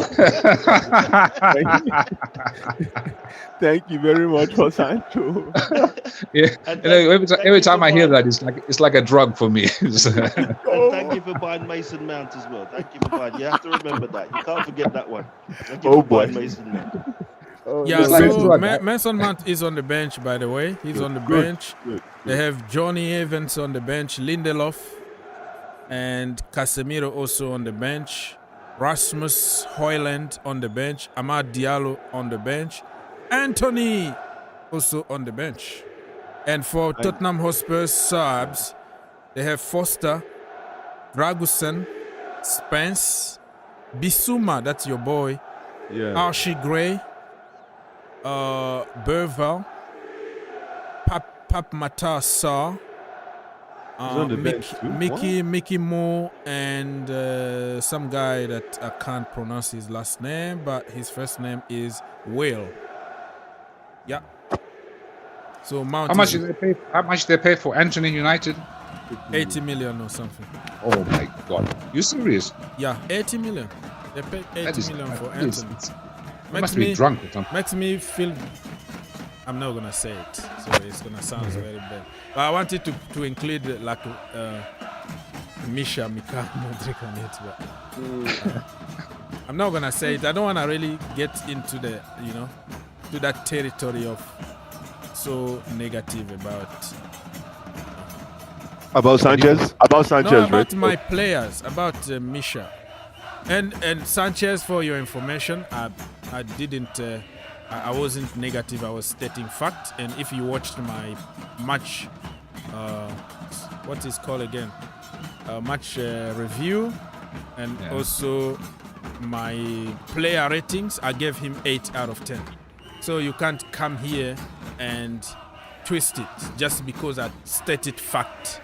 Those are facts.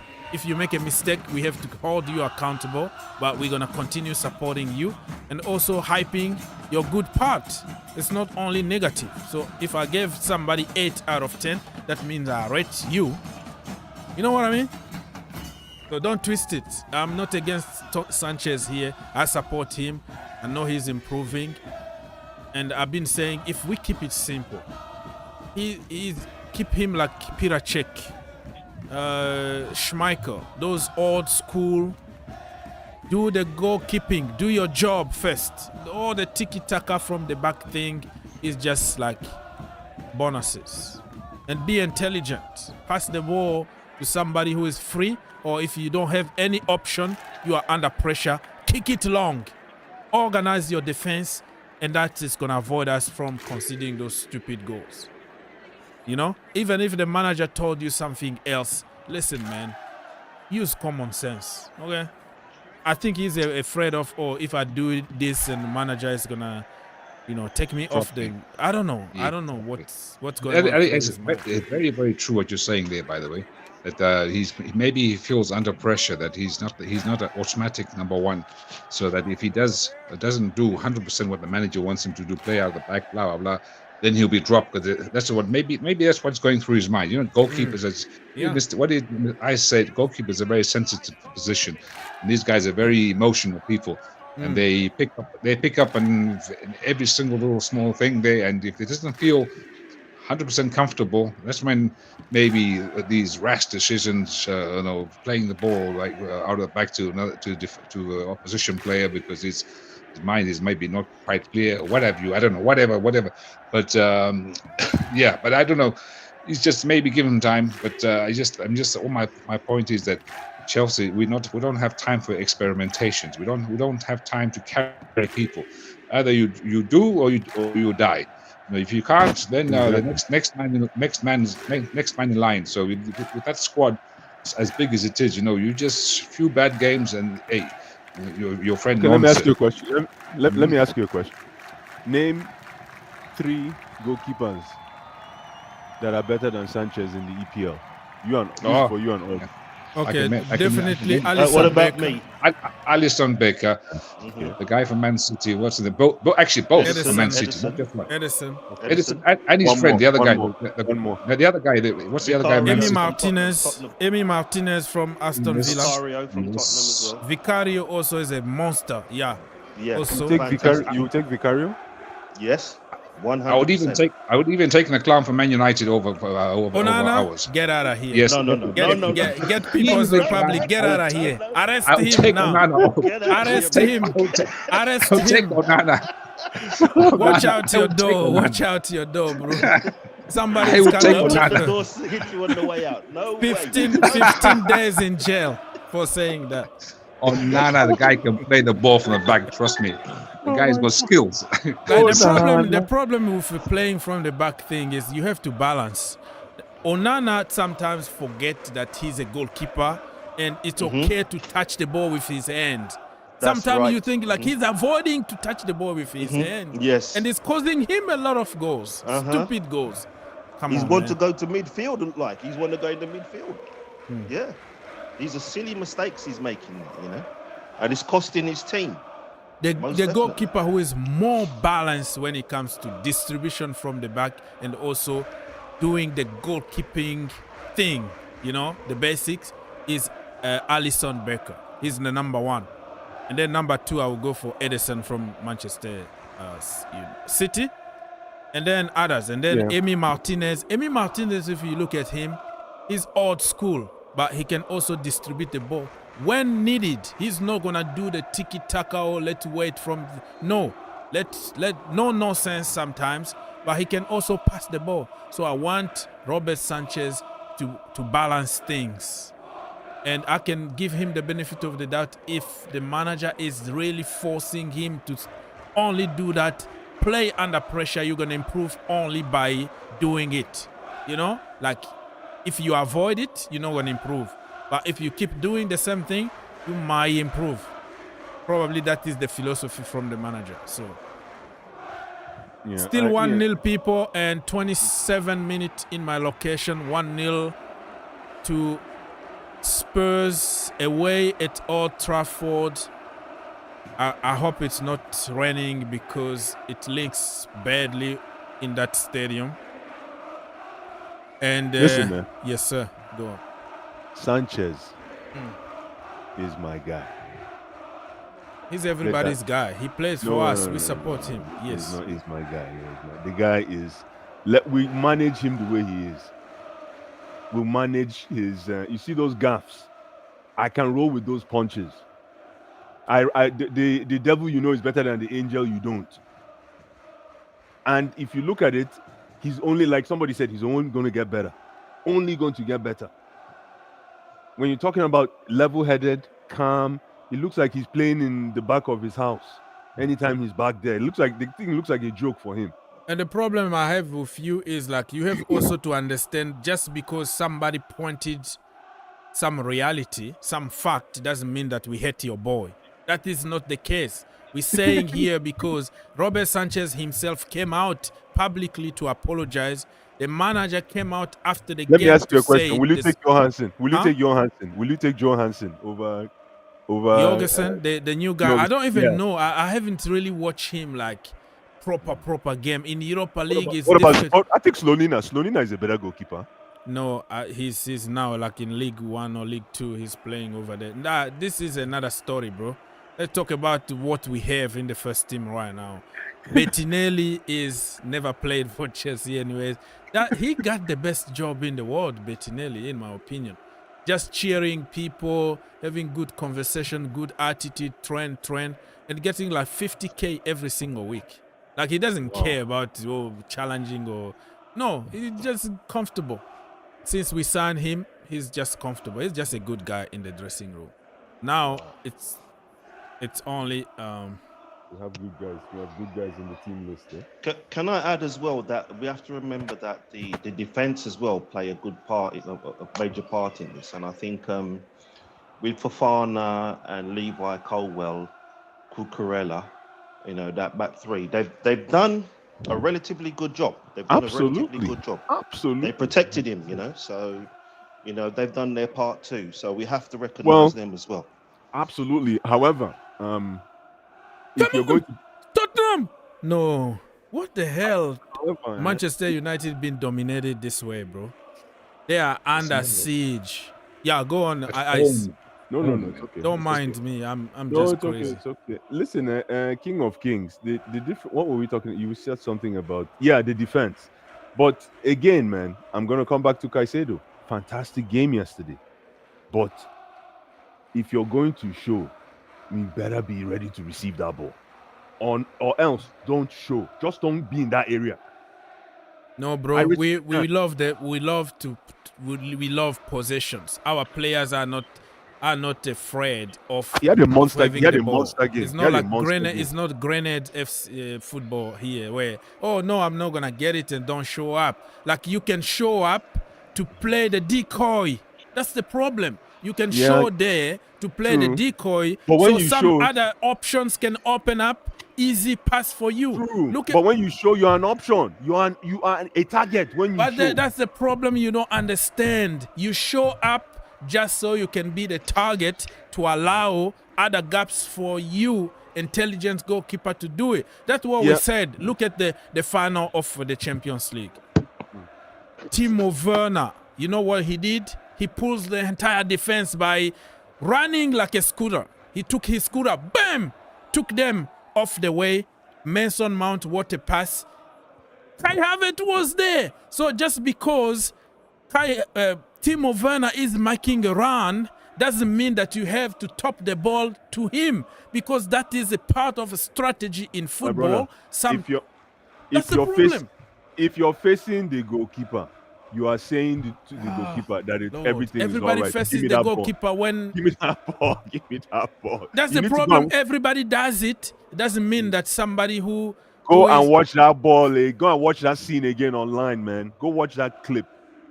You will see what I'm saying. Anyways, Sanchez made a mistake, but Caicedo shouldn't be smelling like flowers in that situation. That's all I'm saying. Caicedo was just as culpable, if not more culpable, because that pass from Sanchez was actually a good pass. I know it sounds ironic. It was actually a very... Timo Werner is having a good game today. I'm not going to lie, bro. So, man, I'm telling you right now, that pass from Sanchez was a fantastic pass. It just didn't end in the right foot. You play football like me on Sunday, even if we are drunk. No, I got paid to play. Let's not get it. Ogs. I just want to clarify. I got paid. Like now. Okay, I have like a 20 pound more, right?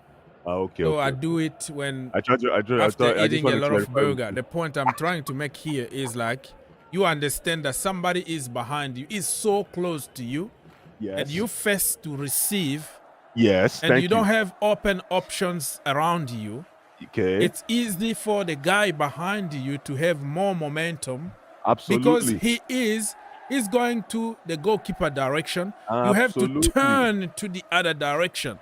We are not Messi that will get always out of that kind of situation. Even Messi can find it very hard to control the ball when two other people are running at you from behind. Like, you know it, but I know what you're saying, but Caicedo is not smelling like flowers in my books. That's all.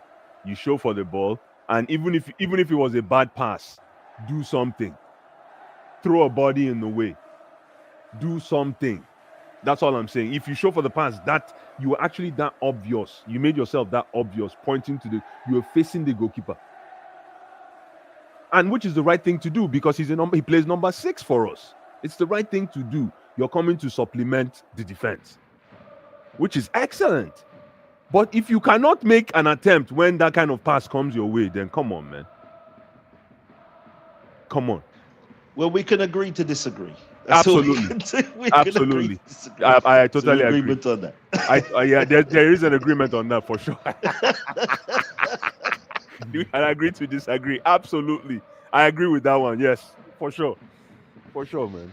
So can I ask the distinguished panelists, what do you think the value of Cole Palmer is right now with the performances he's put in since the season started? So, big money there. Let me tell you one thing.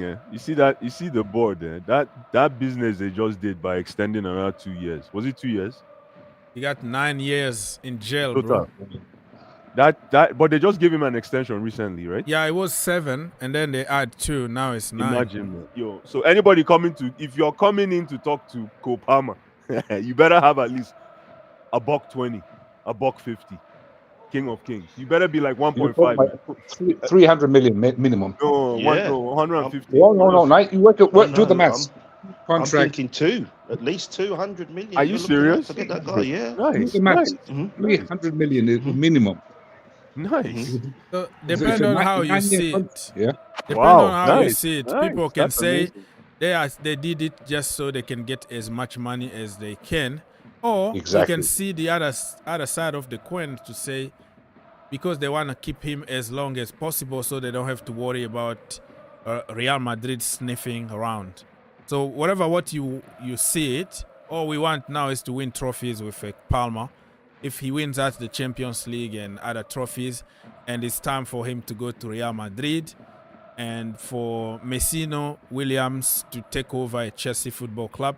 People are going to understand that, you know. We got a lot of money.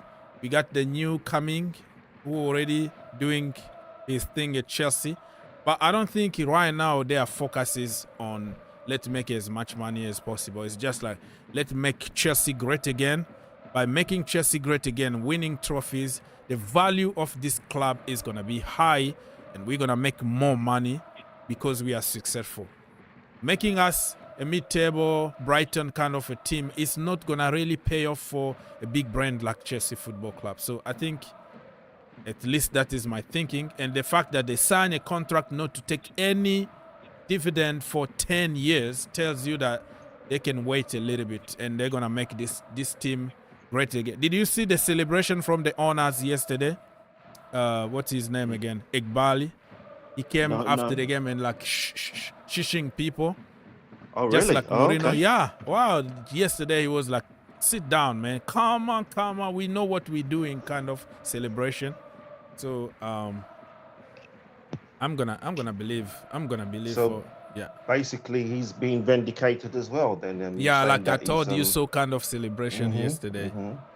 So yeah, they are here also for money, but I don't think at the beginning like this it's gonna be just all about money. Let's make money. No, they know the bigger Chelsea is, the more successful Chelsea are, they are going to make a lot of money. So fingers crossed. Fingers crossed. Imagine. Yes, go on, Mr. Key. What I was going to say is that the concern I have though now is that all right, I hope they continue on this trajectory.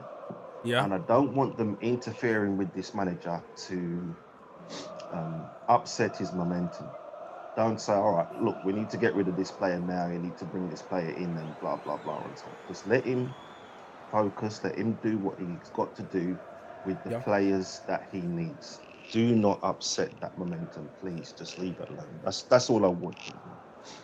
That's my main concern. Timo Werner. Of course he's gonna miss. This is Timo Werner. What are we talking? What was I thinking? What was I thinking? Sorry about that.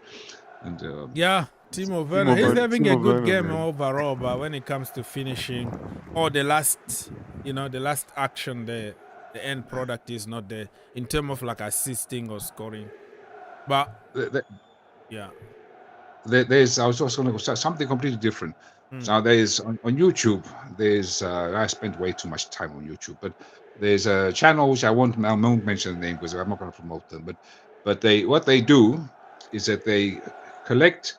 So when you, Mr. Oak, do a live, watch along, the ones which do with their face there and they put all the stuff there, and then they see the reaction. So what they do, they take, I don't know how they do it, but yes, they steal everybody who does live, and then they let's just say like yesterday Chelsea versus Leicester, against Brighton. So they will say rivals fan reaction. So like they will take clips of every time Chelsea have scored, or the other team has scored, so they make like a highlights of all there's like they take about five or six different guys who cover the game. And I was just watching yesterday, and they had two guys from Man United, and every time Sancho made the assist, those guys were crying. I said, "No, not Sancho! No, why?" It was so funny to watch, but you see their reaction every time Sancho makes an assist because they were like rubbishing him and everything. He can go to Chelsea, blah blah blah. And then now they're seeing him delivering the goods, and it hurts. It really, really hurts, pains them big time. So it's actually quite funny to watch. You think, oh my God, the poor people, man. But that is football banter for you. So what they take clips from every other fan channels, channels and reaction. Yeah, I've seen it there. Yeah. Oh, okay. It's very funny to watch because you just see. So like if you watch, so I like to watch the rivals, but there's also a lot of Chelsea commentators. So you have one for Chelsea, all the Chelsea commentators, and you have one from like the rivals, ones who hate Chelsea, who do also watch along, just hoping Chelsea will lose. But and then you watch them. I will send you a link. But then you think, what the hell? How do they allow? How can you get away with stealing somebody's content? That's what I don't understand. How is it possible? I can just go take Mr. Oaks' content and then. Well, the problem is there is something called on YouTube like fair use, right? That is not fair use, kind of, because you are probably making more money than the owner of the thing. But when it comes to those kind of clips, people kind of let it go because it's kind of promoting you one way or another, you know? Yes. Because when other people are gonna be interested at, oh, who is that Korean guy who, you know, who support Manchester United? He's big and he's hitting his toys and all that, you know, and you are curious and you can go and watch them. So on YouTube, you can make people in trouble, or you can just leave your clips for everybody to use. So if a channel is leaving their clips to be used for fair content, and then you can take them. But some of the channels they don't allow really. They already copyrighted so those clips, so you take them, you'll be in trouble. You're gonna get a strike, or the video is gonna be taken down. But if we go, you can tell. If you do YouTube, you can tell that this video is allowed to be reused, right? So you allow people to, like in my channel, every single clip you can use whatever you want. I don't care because I don't make. Yeah. So even though you spend hours doing research and putting. Yeah, you just allow. Like me, I don't do it like for business or money or anything, but for some other people like AFTV or We Are Tottenham Fans TV or some other thing, they already copyrighted their Fernandes things. sent off. Well, look, you sent off Fernandes, Bruno, for nothing. That was a soft sending off. That's ridiculous. Did you see that? Yeah, but I think it's a accumulation of those, because I saw even before that he was making some fouls here and there. So I think Manchester United fans, they don't even like Bruno anymore. Where's Skylar? But that is just. Yeah, I he's think gonna that was come back at halftime. Don't worry. See, Oggs, you said something. Mm. What were you saying before the red card? You were saying something very important.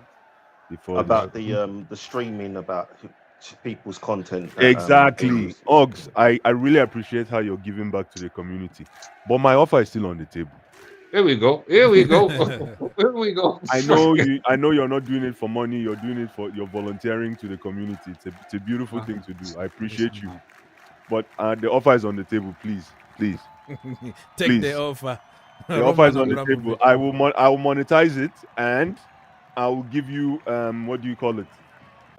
I'll give you residuals. Six royalties. Royalties. Thank you, my brother. King of Kings. I'll give you royalties. Thank you, so that you rest. You cannot be doing this thing and be volunteering to the community for look nothing. look at the amount of people that I meet here, right? I know, look at Andrew, look at you, look at me. Today, if I travel to Florida, I don't have to pay a hotel. Exactly. I go and stay with People's Republic. So I got more things that you don't imagine, like meeting people. Mason Mount is coming on because Bruno Fernandes got the red card. And you know what's going to happen now is people are going to point fingers on Mason Mount, knowing that he's playing 10 against 11 already. And that's not a red card, let's be frank. That's not his red card. You see? That's what exactly I said, not a red card. That's and if you no know, banter. Don't let put banter in this. That's not a red card. No, it's unjustified. Because one, he slipped. Minimum should be a yellow card. Come on, man. I've seen worse than that this season. And you notice how they didn't even show the replay because they knew that that is. They are showing in my what I'm watching right now. They are showing replays. So. They're pretty embarrassed. You know, actually, everyone United to win now. You know, I'm not even going to lie to you. This is unfair. The United shit. They're bang average. It's all listen. It's always some kind of conspiracy theories here, but I don't care because Chelsea, we've been always like in the wrong side of the story. Most of the time, 99% of the time, penalties that are not given for us, the referees that are crap against us. Why do I have to stress about somebody getting a red card, bro? Why? No, it's not that, but you want to see, this is a big game. You want to see the best leg. But I told you before, even that, Bruno Fernandes, I think, is just accumulation of of some You see, when I was shithousery. complaining about that formation, the shape is wrong. I told you guys about the shape. Everything is wrong. Why? I told you, why don't he play their main striker and Zexi to one Yeah. one should sit and one should play Hoyland behind. and Yeah, Holland. Joshua Zirkzee. Yeah, you Yeah, said it. You said it. Bruno Fernandes should be with Ugarte. I don't need Meno in this game because Meno has not been playing so good for United for so long. These are games there are some games you don't need him. Can I ask the panel a quick question? You guys probably relate to this. Now, back in the old days, this big game here we're watching here, and all the other big games, there used to be a lot of this. I think they call it handbags. Where players will be on fire, they'll be half fighting and what have you. And you'll be a lot of passion. Did you like to watch that kind of game, or do you like to watch this now modern game where it's very PC, where it's very I prefer back when football was for men's game. Now it's a baby sport now. You're very right. You're very right, Mr. Republic, because even the managers, there'd be a lot of banter between the managers as well, and that's all gone now, and that was part of the personality of the game. Yeah, it's lost that, unfortunately. You're very right, true. So you can't even... Well, listen, remember that saying, video Who got a penalty? What's that saying? Video killed the radio star. Exactly. Video killed the radio star. Exactly. And you know how that song applies to football? VAR killed the whole dark arts of football. Yeah. And you're not saying anything about a penalty here that Tottenham could have had. That's not a penalty. Mr. Oz, you're just doing because you're Chelsea. And I hate Tottenham. They gave him a brown envelope. I hate Tottenham. I don't even like anything about Spurs, but that's not a penalty. If anything, I hate Tottenham, but I think it was a fair red card. And you're gonna see Mark Goldbridge. That's not a fair red card. Mark Goldbridge is gonna make it like. That's not a fair red card. They said in a record, it has to be a dangerous play or the true star has to show. For Christ's sake, it was the back of his leg. He slipped. They should have called him to look into VAR before giving a record. He slipped. His back of his shoulder hit him.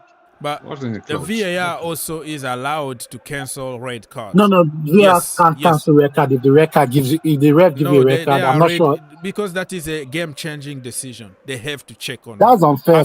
I've seen red cards. Remember when Hakim Ziyech was given a red card one of the game at Chelsea, and he was already in the tunnel, and they called him back because the VAR. The VAR determined it wasn't a red card, and he came back. So when it comes to a game-changing decision like a goal, playing this weekend too. Huh? What is it? Your boy. I was wondering. I thought they gave Trossard a red card, straight red card, but no, it was 2 yellows. Don't worry.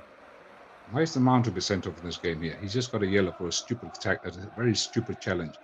I don't know what he was thinking there. Yellow card there. Now So conspiracy today is gonna be the referee is against Manchester United.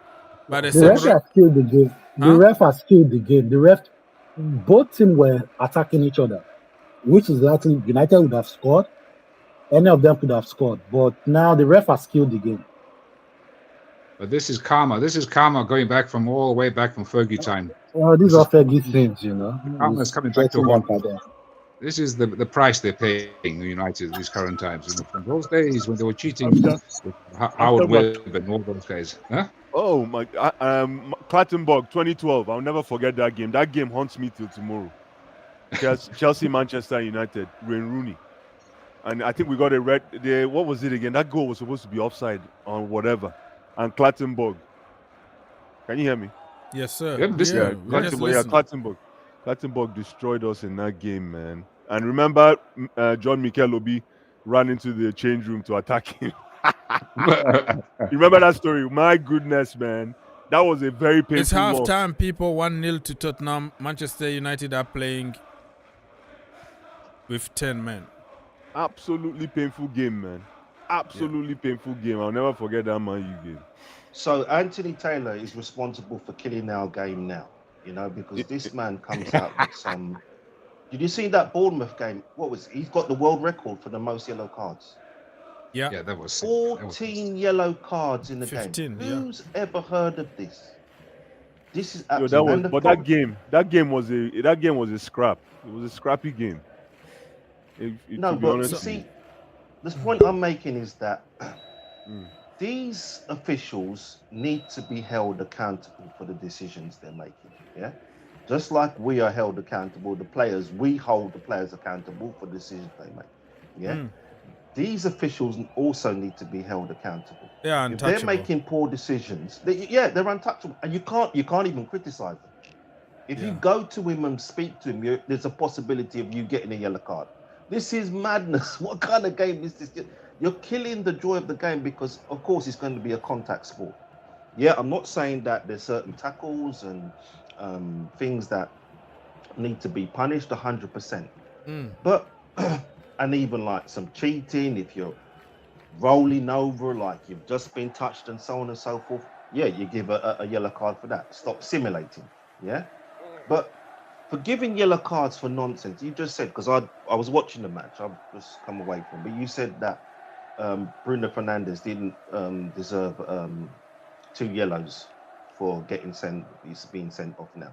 So what you've done, you've destroyed that game now.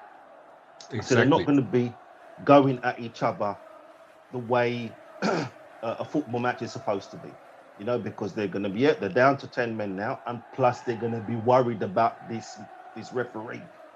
He's going to send me off if I do anything wrong.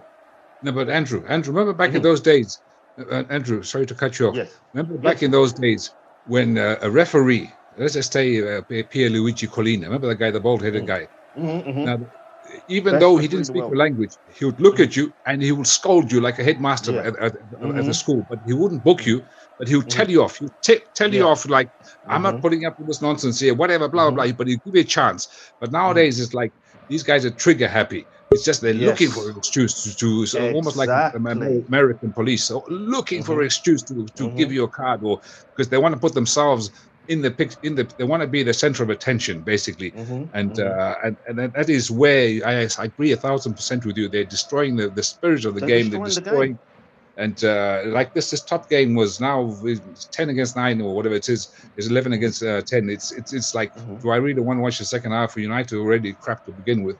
Now they were down to 10 men. What's the point? My friend, let's be honest here. He got that red card because of 2 yellows. Now look at the second. Look at that. Look at how he put. I mean, come on. He didn't touch him. He didn't touch him for the second one. He didn't touch him. You don't have the replay. That's the problem with you.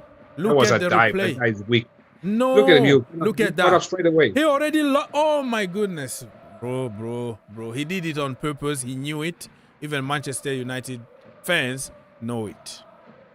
That is a yellow. That is a yellow and a red, bro. But United fans are actually quite happy because they wanted Bruno to be dropped because he's been out of form. So he will be now dropped for the next 3 games. So we'll see what happens without Bruno for the next 3 games. United get their wish. It's going to be a big problem for them, man. It's going to be what? It's going to be a big problem for United because Bruno is a huge character in that team. He's too huge. He's not as good as he's not a captain. I'm sorry to say. He is a captain. He is a captain. But he's not a captain. He's not a captain material. He's not a captain.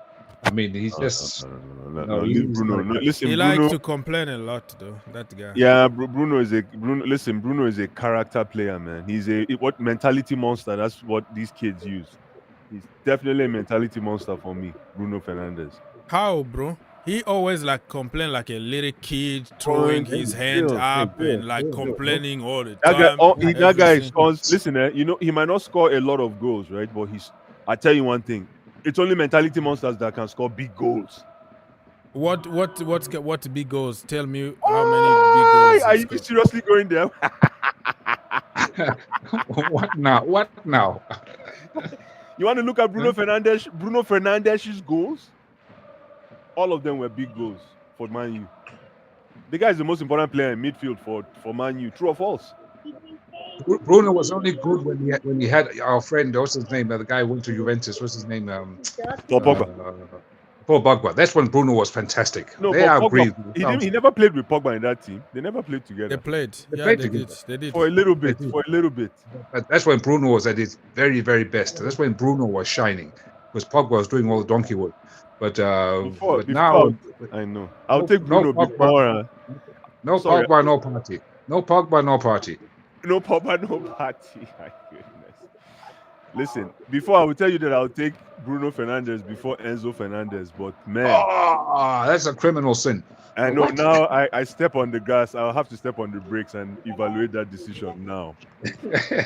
I was gonna say, get out of here, man. I know. No. Get out of here.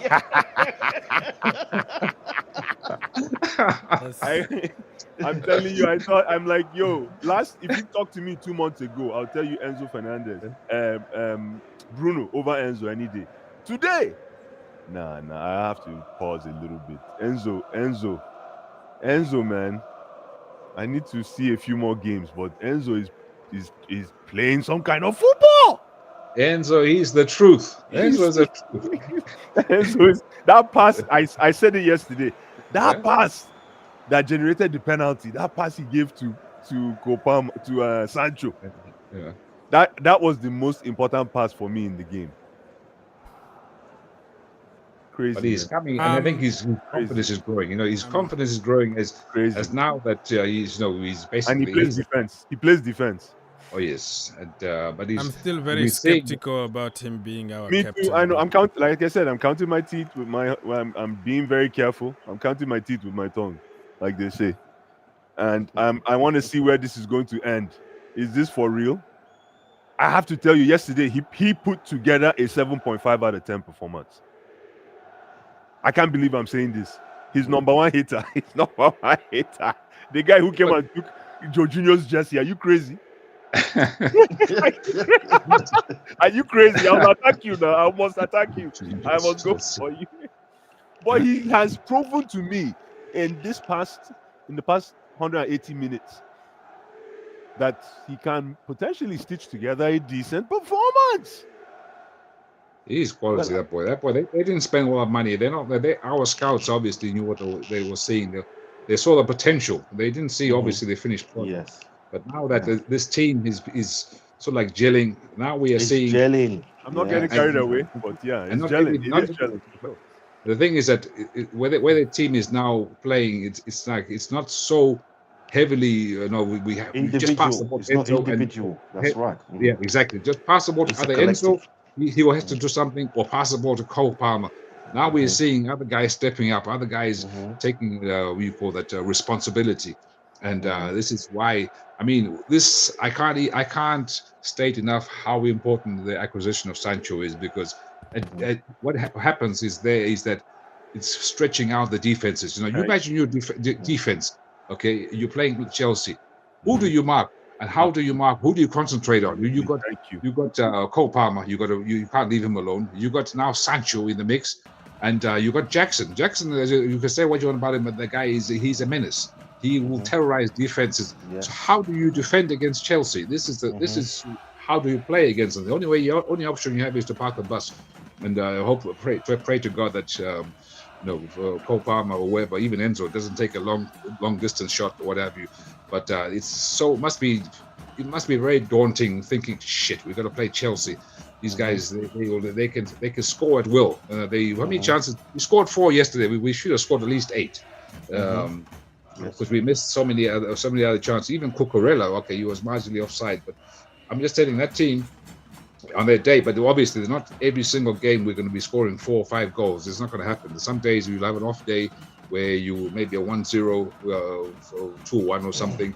So, but that is where we just hope that our friend in goal there doesn't do a howler as usual, and so we can scrape through. But there's some days where not every day can you have flank steak. Some days you've got to eat cabbage and beans. But cabbage and beans is good food. Going back to that, our fantastic acquisition of Sancho. What surprised me is how quickly this guy has adapted to this team. You'd have thought he'd been playing there for years. I think just come in. Let me answer that question. That's a fantastic point. Right in. Sorry, I think go ahead. It's a personal. It's just not to cut you off. It's a personality fit. It's not. It's more personality than talent for me. Despite the fact that he's class, but I think it's a personality fit, man. But people say that he was a bad boy over there. Hey man, bad boys sometimes. When it back home we say when a thief dies, a thief will bury him. So maybe a mad, if he's a crazy guy, maybe he needs to come to a crazy team like us. Okay. So that we will all balance together. And if you look at it, it looks like he has a great relationship with Kopama, with Noni Madeke. There you go. Who else? There's someone else. Jackson as well. Jackson, exactly. So I mean, listen. Go and have a look on the Chelsea TV there, or behind the scenes. There's one there where he's driving a golf cart, and you got Caicedo sitting in the back, and who else I come with? There's 3 or 4 of them sitting, and he's driving around like a lunatic. Oh, for real? They're having fun. You know, you can see, wow, these guys are just gelling, and these guys are just they're mates already. He's only been there a short time, but already people. How do you say when somebody's let's say you show up in a room and people just are automatically attracted to you because of your personality. So good, you're a funny guy. People just like you as a person, and this is what's happened there. He's come there, and these guys have just like automatically gelled to him because they just like his character, who he is. The talent fit. Definitely a character. You know, sometimes you might not just get the player you want, but this potentially could fit like they say, proverbial glove. I'm telling you. And what I like, again, I'm not here to beat this guy's drum, but he plays to his pace. He plays to his pace. He knows he's not pacey. He knows he's not fast. He's not intense. So he slows the game down. I can give you another example. Yeah. So like in all those years back now we're going back a little bit old school here. If you look at the old Chelsea teams, you can see now, especially like now when you watch his podcast, John Obi Mikel. Yeah. I guarantee you that guy was the one which everybody was like magnetized to because his personality it's so magnetic. He's such a nice person that people liked him. This is why he remained in the team, 10, 15 years, whatever. I don't know how long he was in Chelsea, but he's such a positive, nice guy.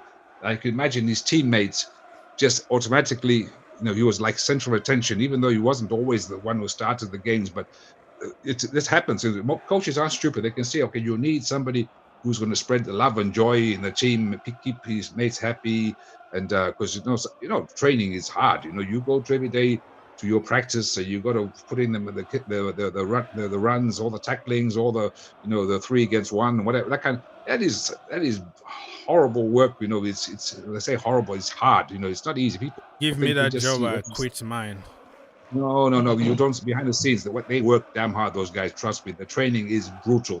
Don't get this twisted. It's 2 hours. It's 2 hours training, or maybe a little bit more than that. But you can't compare that job with the job that I used to do in my factory here, making new cars and at Ford, where you have like 12 hours and they're asking you to work overtime again. Overtime. Like and a they're normal getting job. 150,000 a week as well. So I mean, that's the problem, though. You have 2 hours of hard work. Just like enjoying something that you love from your childhood. Because that's why they call it like play, right? You play and you get crazy, ridiculous amount of money. You got sponsorship, all the girls in the world that you want, everything. The world is yours by you playing. Just enjoy what you want, and they're getting paid money. It doesn't take away that they struggle behind the scenes. That's it. Compared to a normal job, bro, come on. Yeah, but you got to earn in that 10-year span, whatever your career lasts, you got to earn that money for the rest of your life. So you have to take everything in context. So what they make in those 10 years basically has to last the end of the life, unless you become a pundit or something on TV. But that is the money. Make crazy amount of money. Some of them become billionaire or millionaire. If you are just intelligent, you just don't go to parties and go to Didi's party and stuff. You can invest the money and be rich for generations. Why are you complaining about them working hard for 2 hours, bro? What's wrong with you? I'm just saying that it's not. People just think we see what we see on Saturday and Sunday. That's it. No. There is a hard work behind the closed doors. Yeah, I accept that. Yes. I agree with that. But also they have to feel also privileged for being in that position. You are gifted. You work very hard. True. You took your game to the next level. But I can't compare you with a poor single mother who is working at McDonald's for 9 hours to feed the kid and get all kind of abuses from stupid customers because it was missing some chilies here or missing,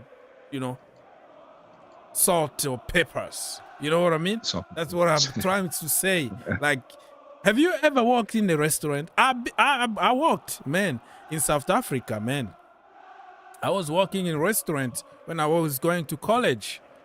Okay? Working in a restaurant, and you find the most difficult and impolite people ever giving you hard time. And the shift is over. You have to clean the whole place, put the chair back, and all that. Man, yeah, they are privileged. That's what I want to say. It's good. It's hard work behind closed doors, but they are privileged people. Some people will go to... Yeah. I'd like to say, I mean, they're in a position where they're making a great deal of money. Mm-hmm. And as someone mentioned, that they need to be smart when they're making that money. I remember this guy came on the TV. I don't even remember, a Liverpool player, Robbie Fowler. Yeah. And what he did, the money that he made, he put it into property. Yeah. And he made loads of money from the property. I think I even understand because he wrote a book. And he bought the road that he lived on. He bought all the houses on that road. So he'd have constant income coming in, looking to stretch his portfolio, make it bigger and bigger. And he was also there offering a service where he would advise other footballers, Wow, 2-0. Is it really? Oh, wow. So easy, man. So easy. Oh, my goodness. So easy. That is just embarrassing. But, Yeah, so if you are intelligent, mm-hmm. The amount of money you make like by week is the money that people dream of like having their like the entire year, bro. So I feel sorry for them. I always put myself in their shoes when they get injured. But you are injured for 1 year out, but you're still getting paid the same amount of money. Not like me, where the boss start calling and when you're coming back, that is a huge contract there. They are privileged. Sometimes they have to feel like I'm in the position where most of the people, to be a doctor, you have to go to college for more than 7-8 years on hard work and all that. But them, first of all, when you are picked like by Chelsea Football Club, you are 6, you are 7, Chelsea pays all your school stuff. You go to school, Chelsea pays pretty much all the little things for you. You don't have, your parents don't have to worry about, paying school or paying this and that because you pretty much have everything. You have minimum living already and free school. And then you don't even go to college or whatever. Boom, you sign pro, all of a sudden, 50K a week. So it's not like you and me, no more jobs. So 2-0 to Tottenham Hotspurs, people, and what a goal. And you could be even lucky with that. Who scored? Kulusevski. Wow. But you could even be lucky. You could even get a 9-year contract with Chelsea. Yeah. Your life, your generation and generation. But some people, they just, okay, now I have the money. The world is mine. You organize all kind of parties like Didi's parties. All the girls, it's yours. You marry some gold diggers that will put everything in their names. Some football players like a boy found himself on the street because he put everything on the wife. Gold digger that took everything. And that's why I love somebody like Hakimi. You know what he did? He took all his money, put in his mother's even credit card.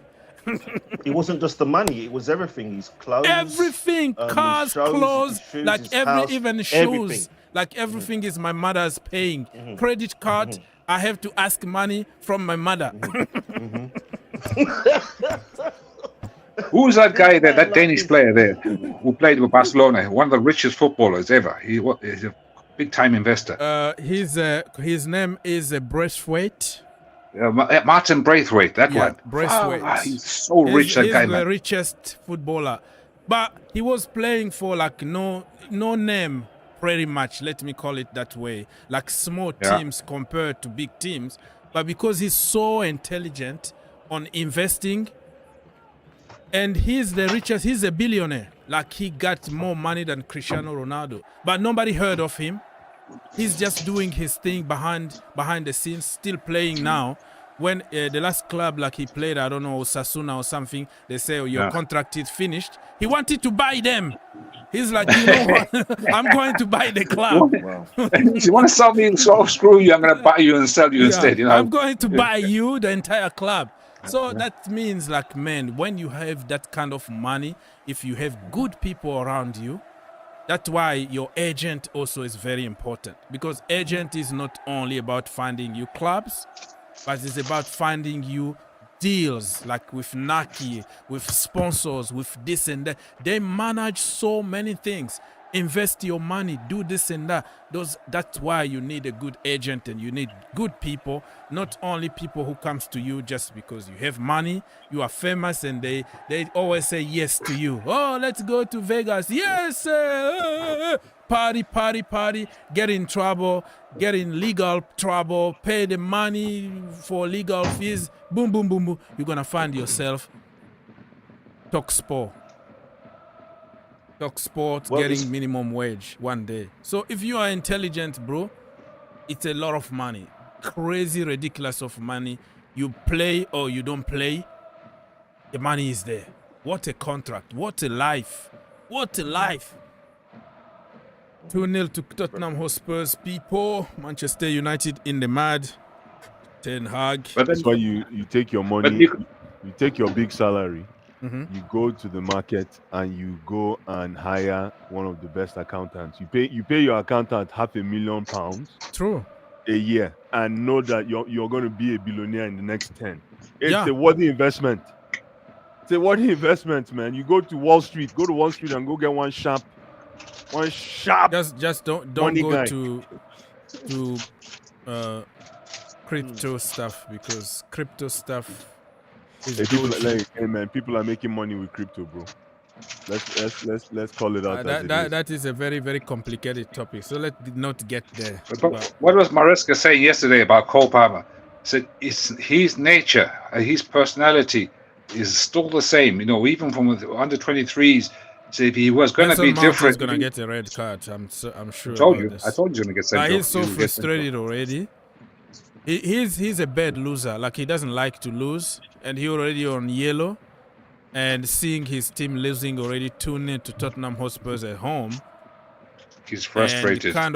He's frustrated. He might get another yellow. He's frustrated because he was on the bench and his things aren't going well for him and what have you. There's a lot of issues going on there. Yeah. But you know what? Can I just jump in here when you talk about Mason Mount? Nobody can't tell me right now this guy isn't thinking I should have stayed at Chelsea. Absolutely. But hang on a second. That is, as Mr. Oak says, that is your theory. But could it be the reality is that Chelsea, because of FFP, actually the ones didn't want him there. They wanted the money. Obviously, they didn't want him there. Yes, but wanted that 60 million for FFP. They needed Mason Mount to sell his birthright to prove to them why he should stay. So I'm just thinking purely money-wise. 60 million is in FFP terms is a huge chunk of money. This is why probably they forced him out. Either way, man. Either way, they forced him out. It was a financial decision. Obviously, makes sense. Pure profit. Hello. Mason Mount, on the same hand, made his own mistake by overplaying his hand. Yeah, I was going to say that. Actually, he didn't too much overplay his hand, but I was kind of going to say that because if you look at it, right, this is a little kid who just came off providing the best assist in Champions League. So he was so full of himself that he had to go to Manchester United to make a point to Chelsea. I have to. You're trying to say he become nonsense. Well, no. The thing is, going to a big club is a win for Mason Mount. Now, is he delivering? That's a total different story. If Mason Mount had ended up at Crystal Palace, you know what the fans would have said? You see, this is what I would have. That's what I told you. Mason Mount is Crystal Palace material. That's Chelsea fans for you. So he needed to make that move to a big club. However, he cannot showcase his talent. I don't know why.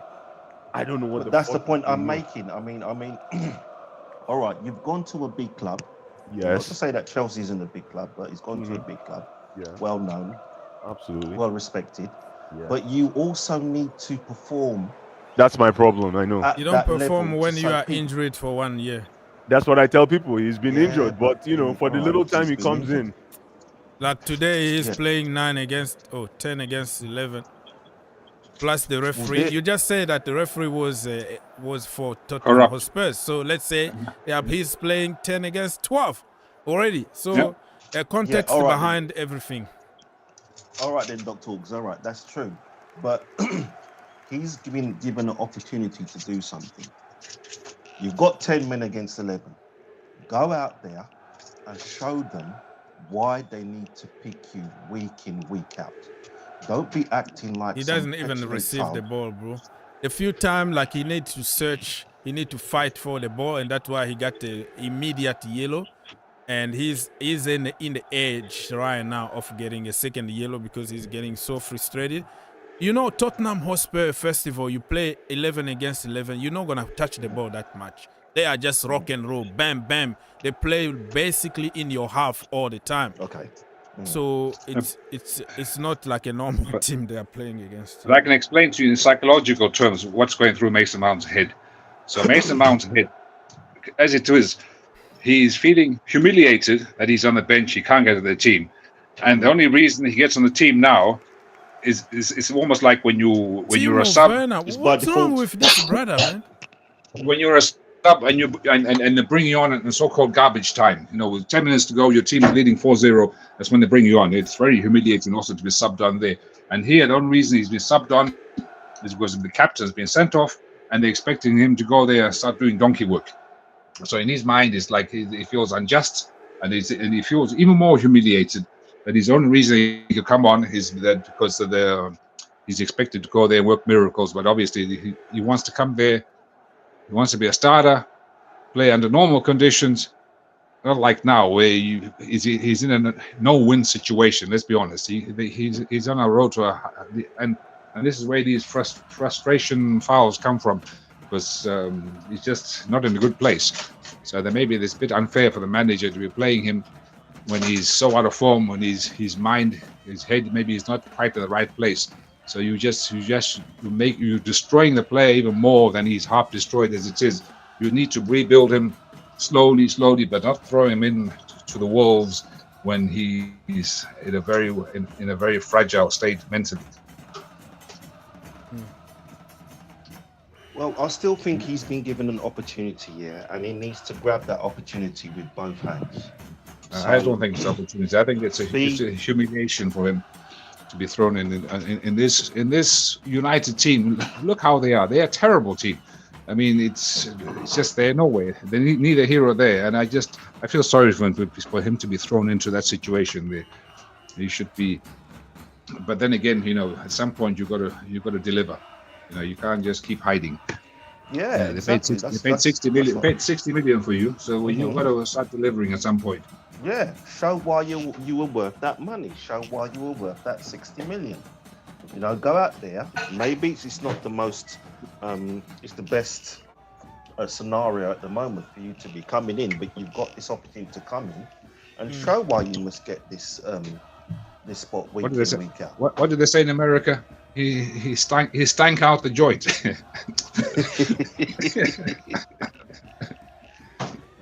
So do you think he would get into our team now if he was still here? Oh, come on. Not in current form, but I still think there's a play in the guy. I'm not disrespecting him. I still think there's a play in him, but I think he needs the right surroundings. I think he needs to feel comfortable. I don't think he doesn't feel as comfortable United in Manchester or that crew there as he did with Chelsea, where he had sort of young people around him, what have you, and all that.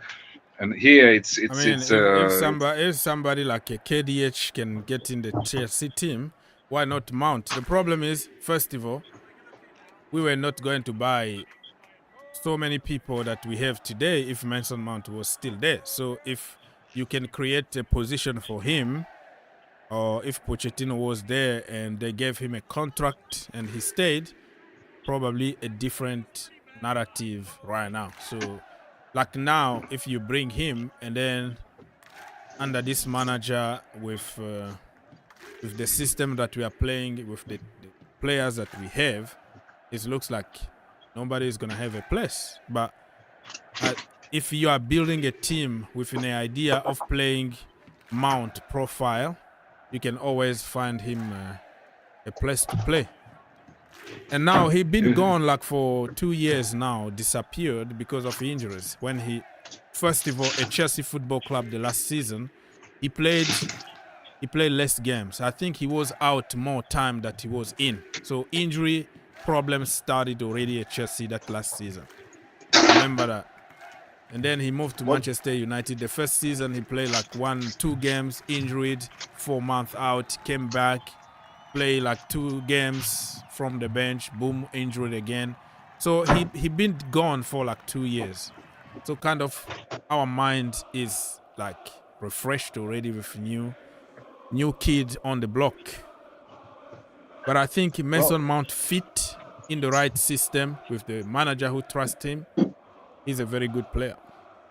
But you see how in this game here, by the way, sorry to change the subject, in this United game here, you see how Eric Seven Hag, not Ten Hag, Seven Hag, he can now, he's like a cat with 9 lives.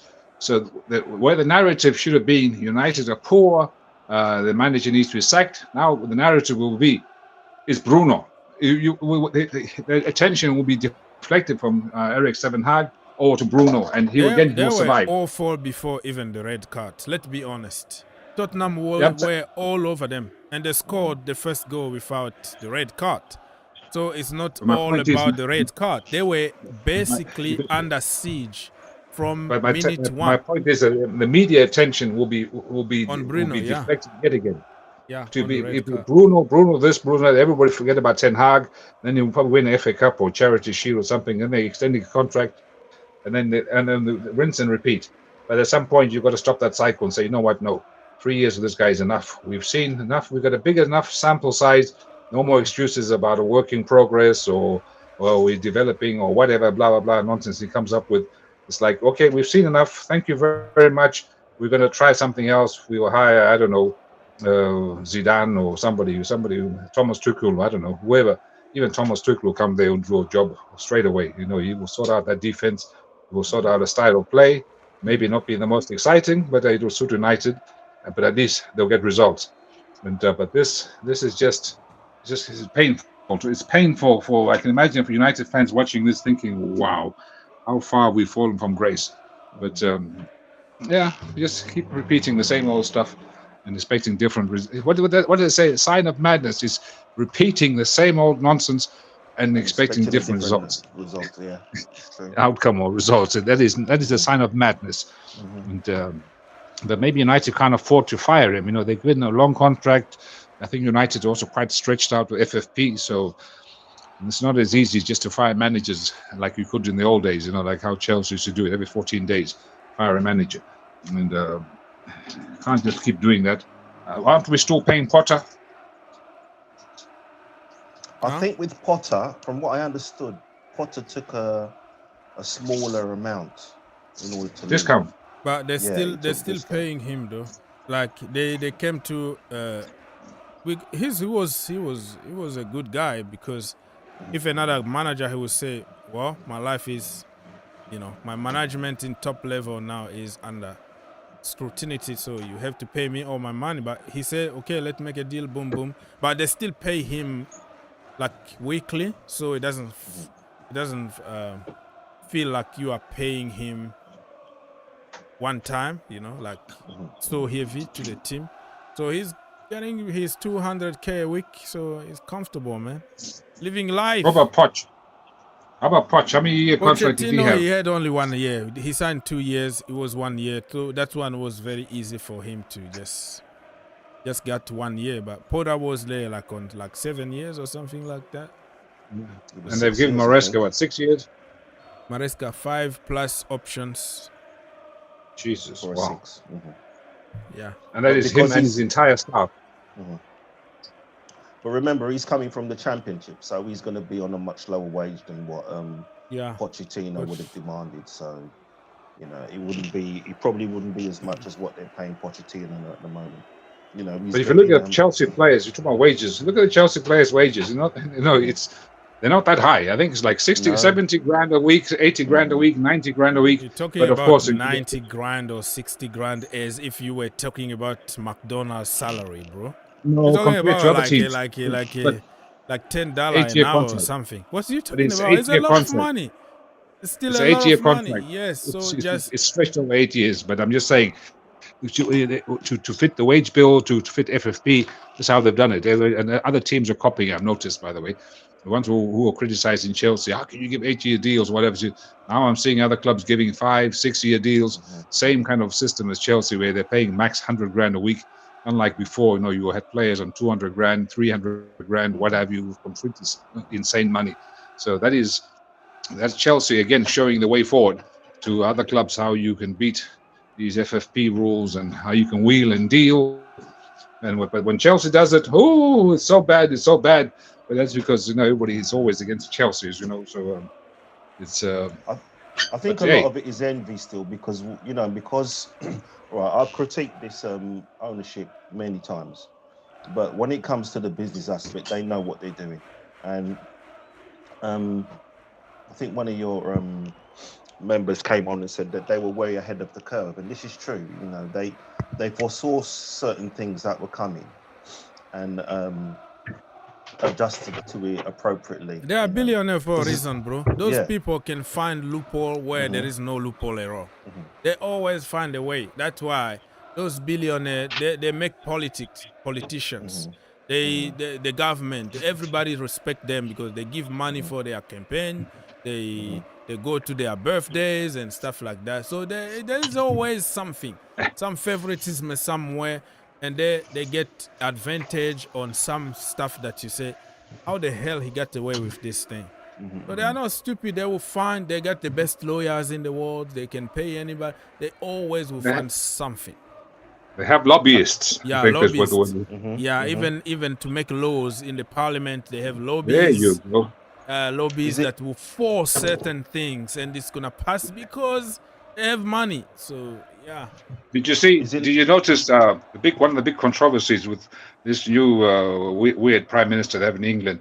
The Premier League has been sending their lobbyists have been giving him tickets and freebies and what have you, because the Parliament has got to vote on some new law. But Andrew can tell us, and they're trying to influence the outcome of this law. Something. What is it all about? Mr. Republic, my brother, you don't know what's going on in this country right now. It's going to the dogs, but anyway, yeah. Is absolute insanity. In regards to the football, I did hear that they're looking to put a cap on the players' salaries now. So there'll be no more of this 300,000 and 400,000 and so on and so forth. Well, I'm not sure what the cap is, but they're looking to put a cap on it. The point I'm making is that that's just one aspect. But they're looking at things now where, because I'm sure you don't have this where you guys are. Apparently now, someone can go to the shop and shoplift up to £200 worth of goods. What? And not get arrested. £200. In America, you'd be shot. They will shoot you, man. Wow. £200 worth of goods, and the police won't be called. They just take the stuff back and they let you go. What? This is insanity. It's not enough for them to charge. There's another thing now that they're looking at, where they want to ban smoking from outside pubs, bars, and clubs. So you're not inside the building, you're outside. Maybe you're on the street and you can't smoke there and so on. Now, I'm not a smoker and so on. But who's ever heard you being outside and you're going to get in trouble or arrested for smoking on the street? Yeah? They want to close pubs early. Yeah? They're looking at closing pubs early. Yeah? Now, a pub has been a central part of the United Kingdom for centuries, yeah, because it's a place where a lot of the communities can come together. Sometimes a lot of big deals are discussed there and things like that, and so on and so forth. Clubs And being they're looking- formed in pubs Yeah, like Chelsea exactly. and stuff. Yeah. Lots of things are done. They're looking at closing that early. They did something the beginning of this month where they let out, I'm not sure if they let them all out. I all think the it prisoners. was Oh my God, yes. 40,000. Was it 40,000? That's right. That's right. 40,000 prisoners who's done 40% of their sentence. So not even half. They've done 40% and they're letting them out. Some of them have already reoffended and gone back to jail. But hang on, Andrew. Before, don't forget, they let 40,000 out, and then they put in all those half of those old people who were protesting. Remember with the riots. They all gone to jail. All people who just people wrote on Facebook. People wrote on Facebook criticizing. You know what? They sent them to jail. But the murderers and whatever bank robbers, whatever, I let them out. Put the people criticize on Facebook, so you're no more freedom of speech. Wow. He's gone. Even like I can't even say the word RAP space D. Those who've committed those kind of rubbish. Yeah. They're being let out as well. This is I don't know. I've never seen this before. I'm in my 50s and I've never seen this before in my life. But all this is going to lead to that guy. What's the guy? The EU guy, the anti-EU. What's his name? One who made the new party. What was his name? One who did Mr. Brexit. What's his name? Nigel Farage. This is going straight up. You watch the next election. This guy is going to landslide into office. This is just insanity what you guys are doing. But so if I have to give you another perspective from America here, which everything is just so tough and so difficult, where you have a little bit of green stuff. I don't want to say anything here, and you go to jail for 10 years because you might be having seizure or you have problems, but because it's not legal in your, because they legalize in few states, and then because you are a black guy, and because jail is a big business here where they are making money because jails are owned by billionaires and stuff like that. It's a lot of bureaucracy and a lot of politics here, and you go to jail for something that so insignificant, minor thing, but because of the laws are so cruel, especially to black people, and then you spend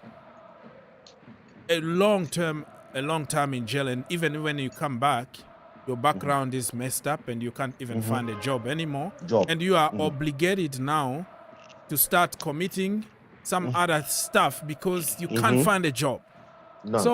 We have to find a middle ground here, because I can understand for somebody who already done, if that crime is not that bad and he behaved very good half of his sentence, and let him educate him and let him in the society or give him a job or something, is understandable. So it looks like it's so extreme, because some of the stuff that people get away in Europe, here you don't get away with that. And here is just everything is so tough to the level, like just a minor thing is gonna cost you your entire life. So but Dr. Orgs, what I would say to that is that if it's like that, like it's a minor thing like fraud or embezzlement and so on and so forth, like white collar crimes, I will understand. But there's a lady, I saw this a few weeks ago. There was a lady who, an individual, a man was found guilty of stalking her, and now this man is being released. Now, you tell me, who knows what one of the criteria for these prisoners to be released was that if they've done something to you but didn't kill you, you could come out. So basically, you're giving them a second chance to come out and finish the job. This is what you're doing. It is beyond pathetic. This is madness. I've never seen this before in my life. It's insane. I don't know what's going on. Who voted these people into power? I have no idea. Well, all I can say is speak for myself that it wasn't me. It wasn't me. It wasn't me. This is just an own goal. This is what we're doing here. I mean, they were in opposition like for 17 years. This is going to send them back in opposition for another 20 years. It's insanity. It's been so ridiculously woke and pandering, I don't know to who. And this is just, I don't know. But they're just lucky the opposition is in so much disarray. Yes. They can get away with this. But I don't know. But I'm sorry, but that is okay. That is how people choose to live. They want their country to be like that. So obviously, I'm an outsider. I can only respect what they want to do. And I just look on in disbelief and say, hey, that's your system, your country, your choice. And I feel sorry for the ones who will disagree or don't like what it is there. That is bad news. But I see Timo Werner has been subbed off. He did nothing the whole game, but okay, God bless him. And I think the problem is, though, Mr. Republic, is that those who voted for this this political party didn't know what they were signing up for. And one of the major issues here now is that they're planning to cut fuel taxes. There's the winter allowance that a lot of pensioners get. So these pensioners are going to be living in their homes with no heater on. Ooh, in winter. Tell me, how are they expected to survive? You tell me. How on earth? How could you even? This is a policy that 3-0. So Big Dom, made in Chelsea, through and through. Wow. This is a policy that was mentioned by the previous administration. And this current government criticized it before they went in power. Now they've gone in power and they're enforcing the same thing that they were criticizing before. I don't understand it. I don't get it. It's baffling. It's baffling. Is this a goodbye for Eric Ten Hag, you think? Look at this. It's just how easy it was to score. Just look at this. Aye, really? Really? But, okay, good centre-forward instinct. Very, very good centre-forward instinct. He knew the ball. Wow, that is what you call really good centre-forward. He just speculated the ball might pop there and he shows up. Yeah, and Jackson is better than him. Yes, my friend, but still, they can't fire Ten Hag on this result because, as I said, Bruno is responsible for this. So you can't blame Ten Hag. But yeah, he needs to take a little bit of blame too because he's the guy who gave Bruno Fernandes the captain and brand. He's the guy who chose him, and he's the guy who was dominated in the first half before even the red card. And yeah, there's no excuse here. But the media will find this truth, and they will. Me as a rival fan, as a rival fan, I'm a fan of Chelsea. I want Ten Hag to stay. I think we should extend his contract. So that's Give just him what 10 years. Yeah. Sorry. Give him 10 years. 10-year contract because we know United will be there where they are, But if you get a new manager in there, the same boring United team here, he can turn that around within 1 month. Not even within 14 days. The same team who you think this is useless, new manager, new ideas, new motivation, new whatever. You can turn these same team here can look world class. So we saw it at Chelsea with Tuchel. Remember Tuchel when he came in? Well, he took an average, very, very, very average, boring team, made them into unbeatable, and so it's possible in a very, very short time. How long did Thomas Tuchel have at Chelsea? I think he only like 14 days preparation or something. That has not. The way I see it, I got your point, but calling that team average was kind of not, because this is the team that didn't lose any game in the group stage of the Champions League. We were doing good. We just bought some new acquisition like Werner and Kai Havertz. Back there, Werner used to be good too. You know, even though not scoring a lot, still have Tammy Abraham. You still have Kalim Hassanado. Whatever you wanna put it, it's okay. But calling all of that won you. Chilwell was there, Aspilicueta was there, Olivier Giroud was there, Thiago Silva was there, but I don't think they were that average. I think most to do with the Chelsea thing. Because I've seen Chelsea thing. It's defense which was horrible. Chelsea thing. I've seen many managers come to Chelsea with probably the worst team and still win something. It's in a short period of time, you can push people to the limit and get something out of them. But when it comes to build your own team, week in, week out, win the league with your own team, and that's why people say all of them are crappy team. How many trophies have we won since that crap team? He's cut Mason Mount's head. See that he's bleeding badly. Wow. See how he's bleeding. Man, it's not lucky, my boy. Not lucky. Ow. Poor guy, man. Shame, man. Jesus. He didn't Why deserve he's that. always at the end of wrong stories like this? He did not deserve that. I'm sorry, but that's very unfair. He should have been sent off for that challenge. You don't open somebody's head like that. But going back to, you notice Tammy Abraham is now playing for AC Milan. And you see also our friend Pulisic is lighting it up at AC Milan as well. He's come alive there. And that's why I said depend. You know, a man junk could be somebody's treasure. So you have to be careful about saying those things about they were junk. I don't think they were junk. In another system, like, let's say Sancho, he was a Ten Hag junks, apparently. Comes to Chelsea doing his thing. Went to Borussia Dortmund doing his thing. So I don't really believe that we should call all those professional football players. He got the maximum out of them in a short period of time. But it wasn't the first time for Chelsea to do it. Di Matteo did it after, with probably the worst team. Drogba like 34, aging team, injuries, and we went and even the kid from the academy started in the Champions League final.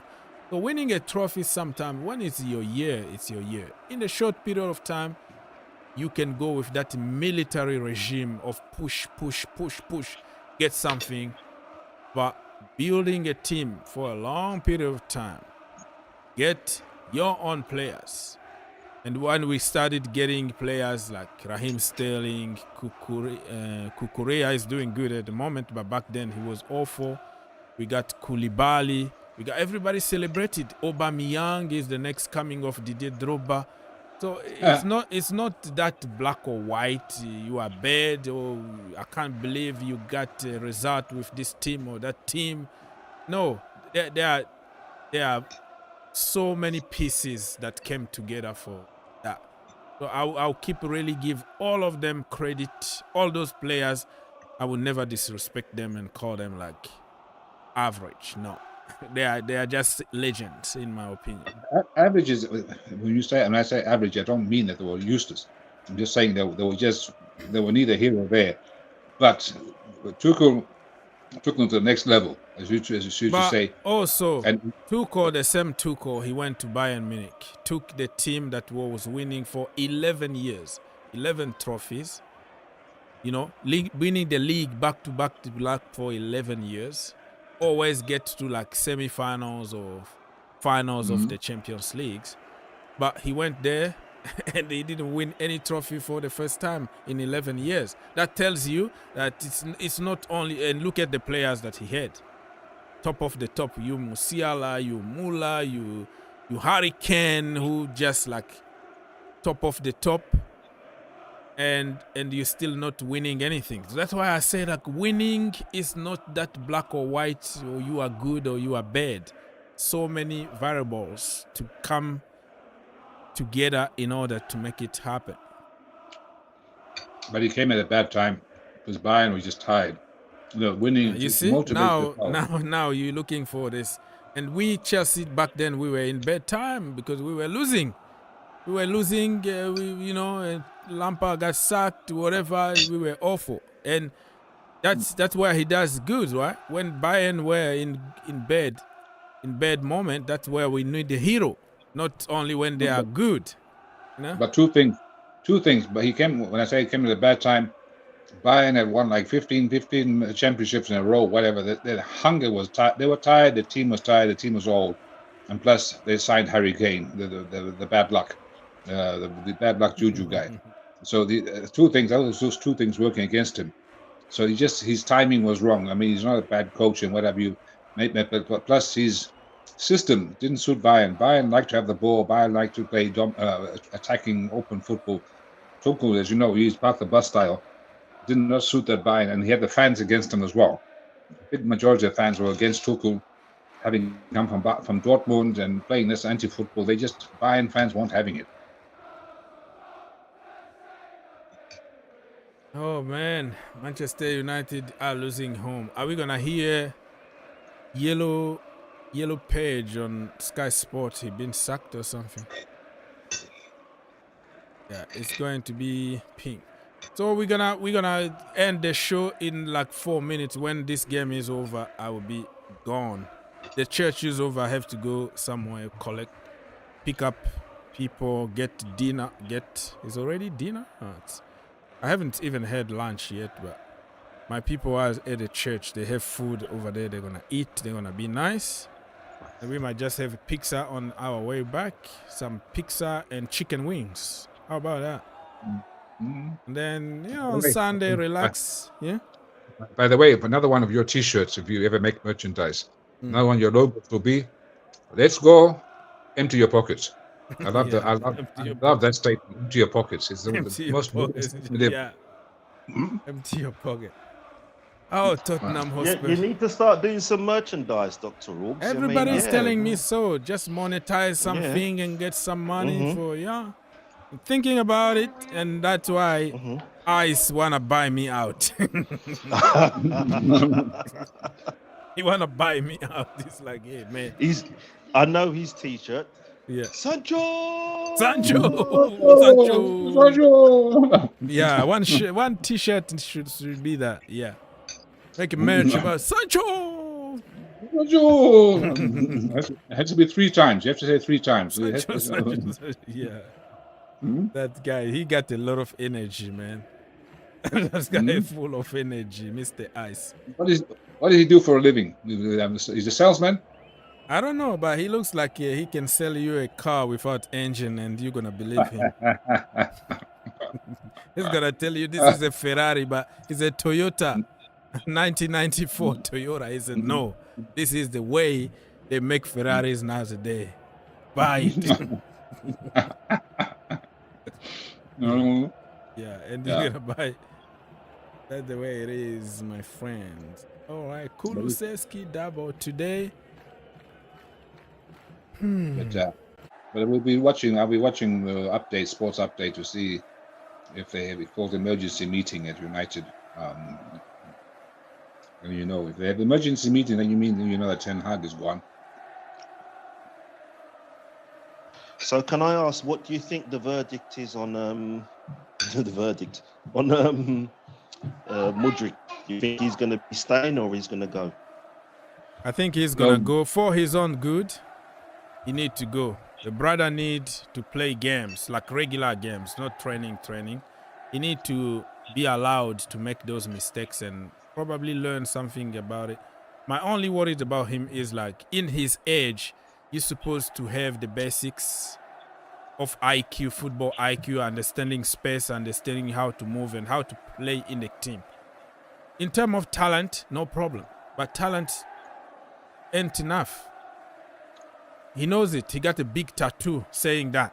Just that. You have to work hard for you.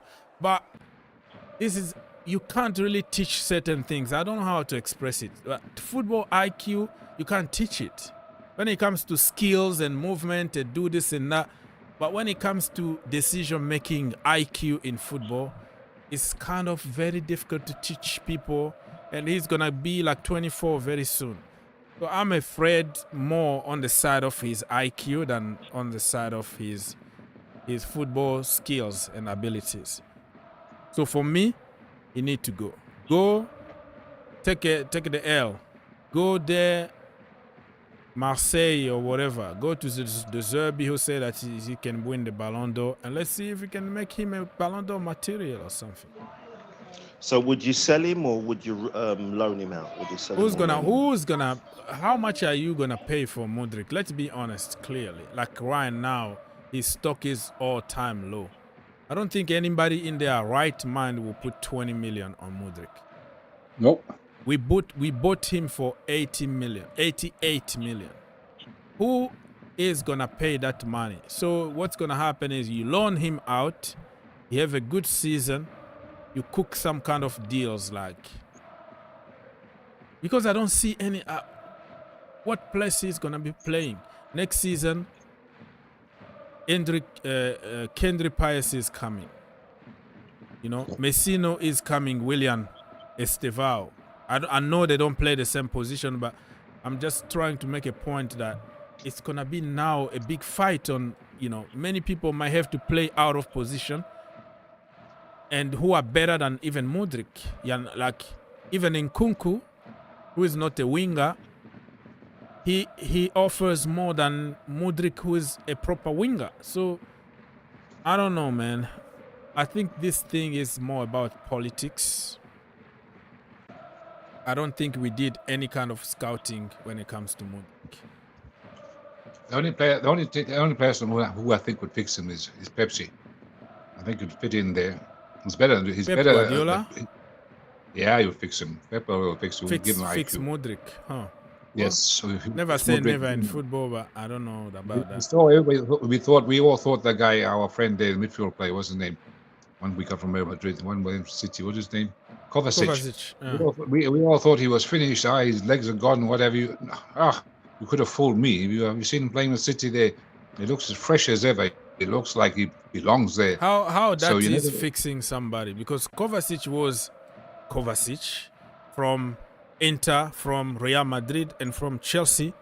He's been always Kovacic. He's gonna score a golazo. He hates scoring easy goals. He's gonna score one wonder goal one season, and he's gonna dominate the midfield. He's very good in tight spaces. Very, very good when it comes to beating the pressure. But when it comes to end product, it's just once in a lifetime. So how would he fix Kovacic? How many assists or how many goals he already scored for Peps? Yeah, I know he scored against Chelsea. He's become very important for that team. He was also important at Chelsea, bro. That guy was important. But why did we sell him? This is the question. Why did we get rid of him? I don't because understand. He wanted to go, and it was about time for Chelsea to kind of bring another revolution in the midfield. Remember, we were complaining also about him, no end product. Jorginho sideways, backward, very slow, and midfield needed to be revived. It was about time. He was always injured. Huh? He was always injured. No, always off. 50-50, I can say. Yeah. Because when Kovacic, I could tell you the cycles of Kovacic. Kovacic, Chelsea, gets injured. He's out for I don't know how many weeks or months, and he comes back into the team. But he needs about 3 or 4 games to find his feet and rhythm. Then he'll give you like maybe 10 games. Then he's back injured, almost like Reece James. And then the same old cycle start again. And this was what was so frustrating with him. Yeah, he had a lot of injuries. These cameramen in the stadium, they are very, very funny. Like there's cameramen, it's raining at Old Trafford, right? So they will zoom like Ten Hag in his bald head, and then they show all the rain pouring out of him. Like they know what they're doing, right? Like it's a big meme. It's just like a sad, angry, like miserable kind of face. A wet puppy. Yeah, like I don't even know how to explain it, but if A you wet just puppy, a look, wet puppy. You know, it's one of those small dogs, the puppies, when they get wet in the rain, you know how sad and miserable they look. yeah, You know, it's like this is exactly the picture they're trying to make him.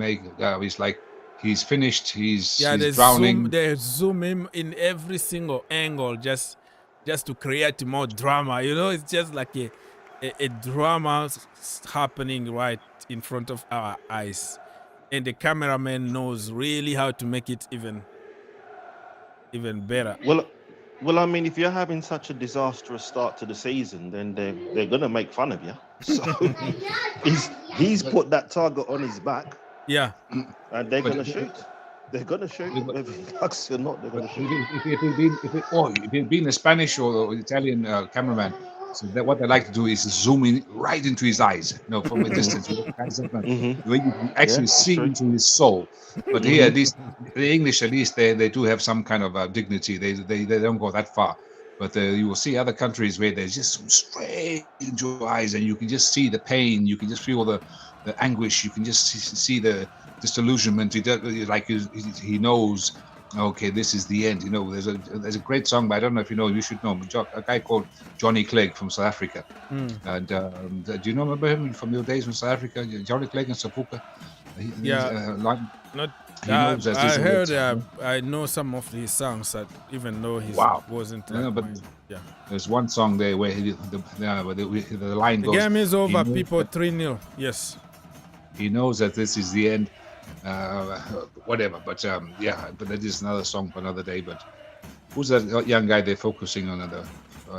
Wow, this is a big win for Tottenham. Really, really big win. This is like welcome back to the big time. And, Okay, gentlemen, distinguished. You know where I stole that word? Empty your pocket. We are out here. I'm already very hungry. I have to drive and get my people, get some pizza on my way back home, and some chicken. Okay, I'll start. According to one of the YouTube things I was watching yesterday, our friend Cole, he is actually not human. He's actually an alien. And he needs to be tested. He needs to be drug tested, DNA tested, everything tested, because nobody believes that he's human anymore. Yeah. So that gave me a very good feeling. So good, we have an alien playing for us. So I wonder why.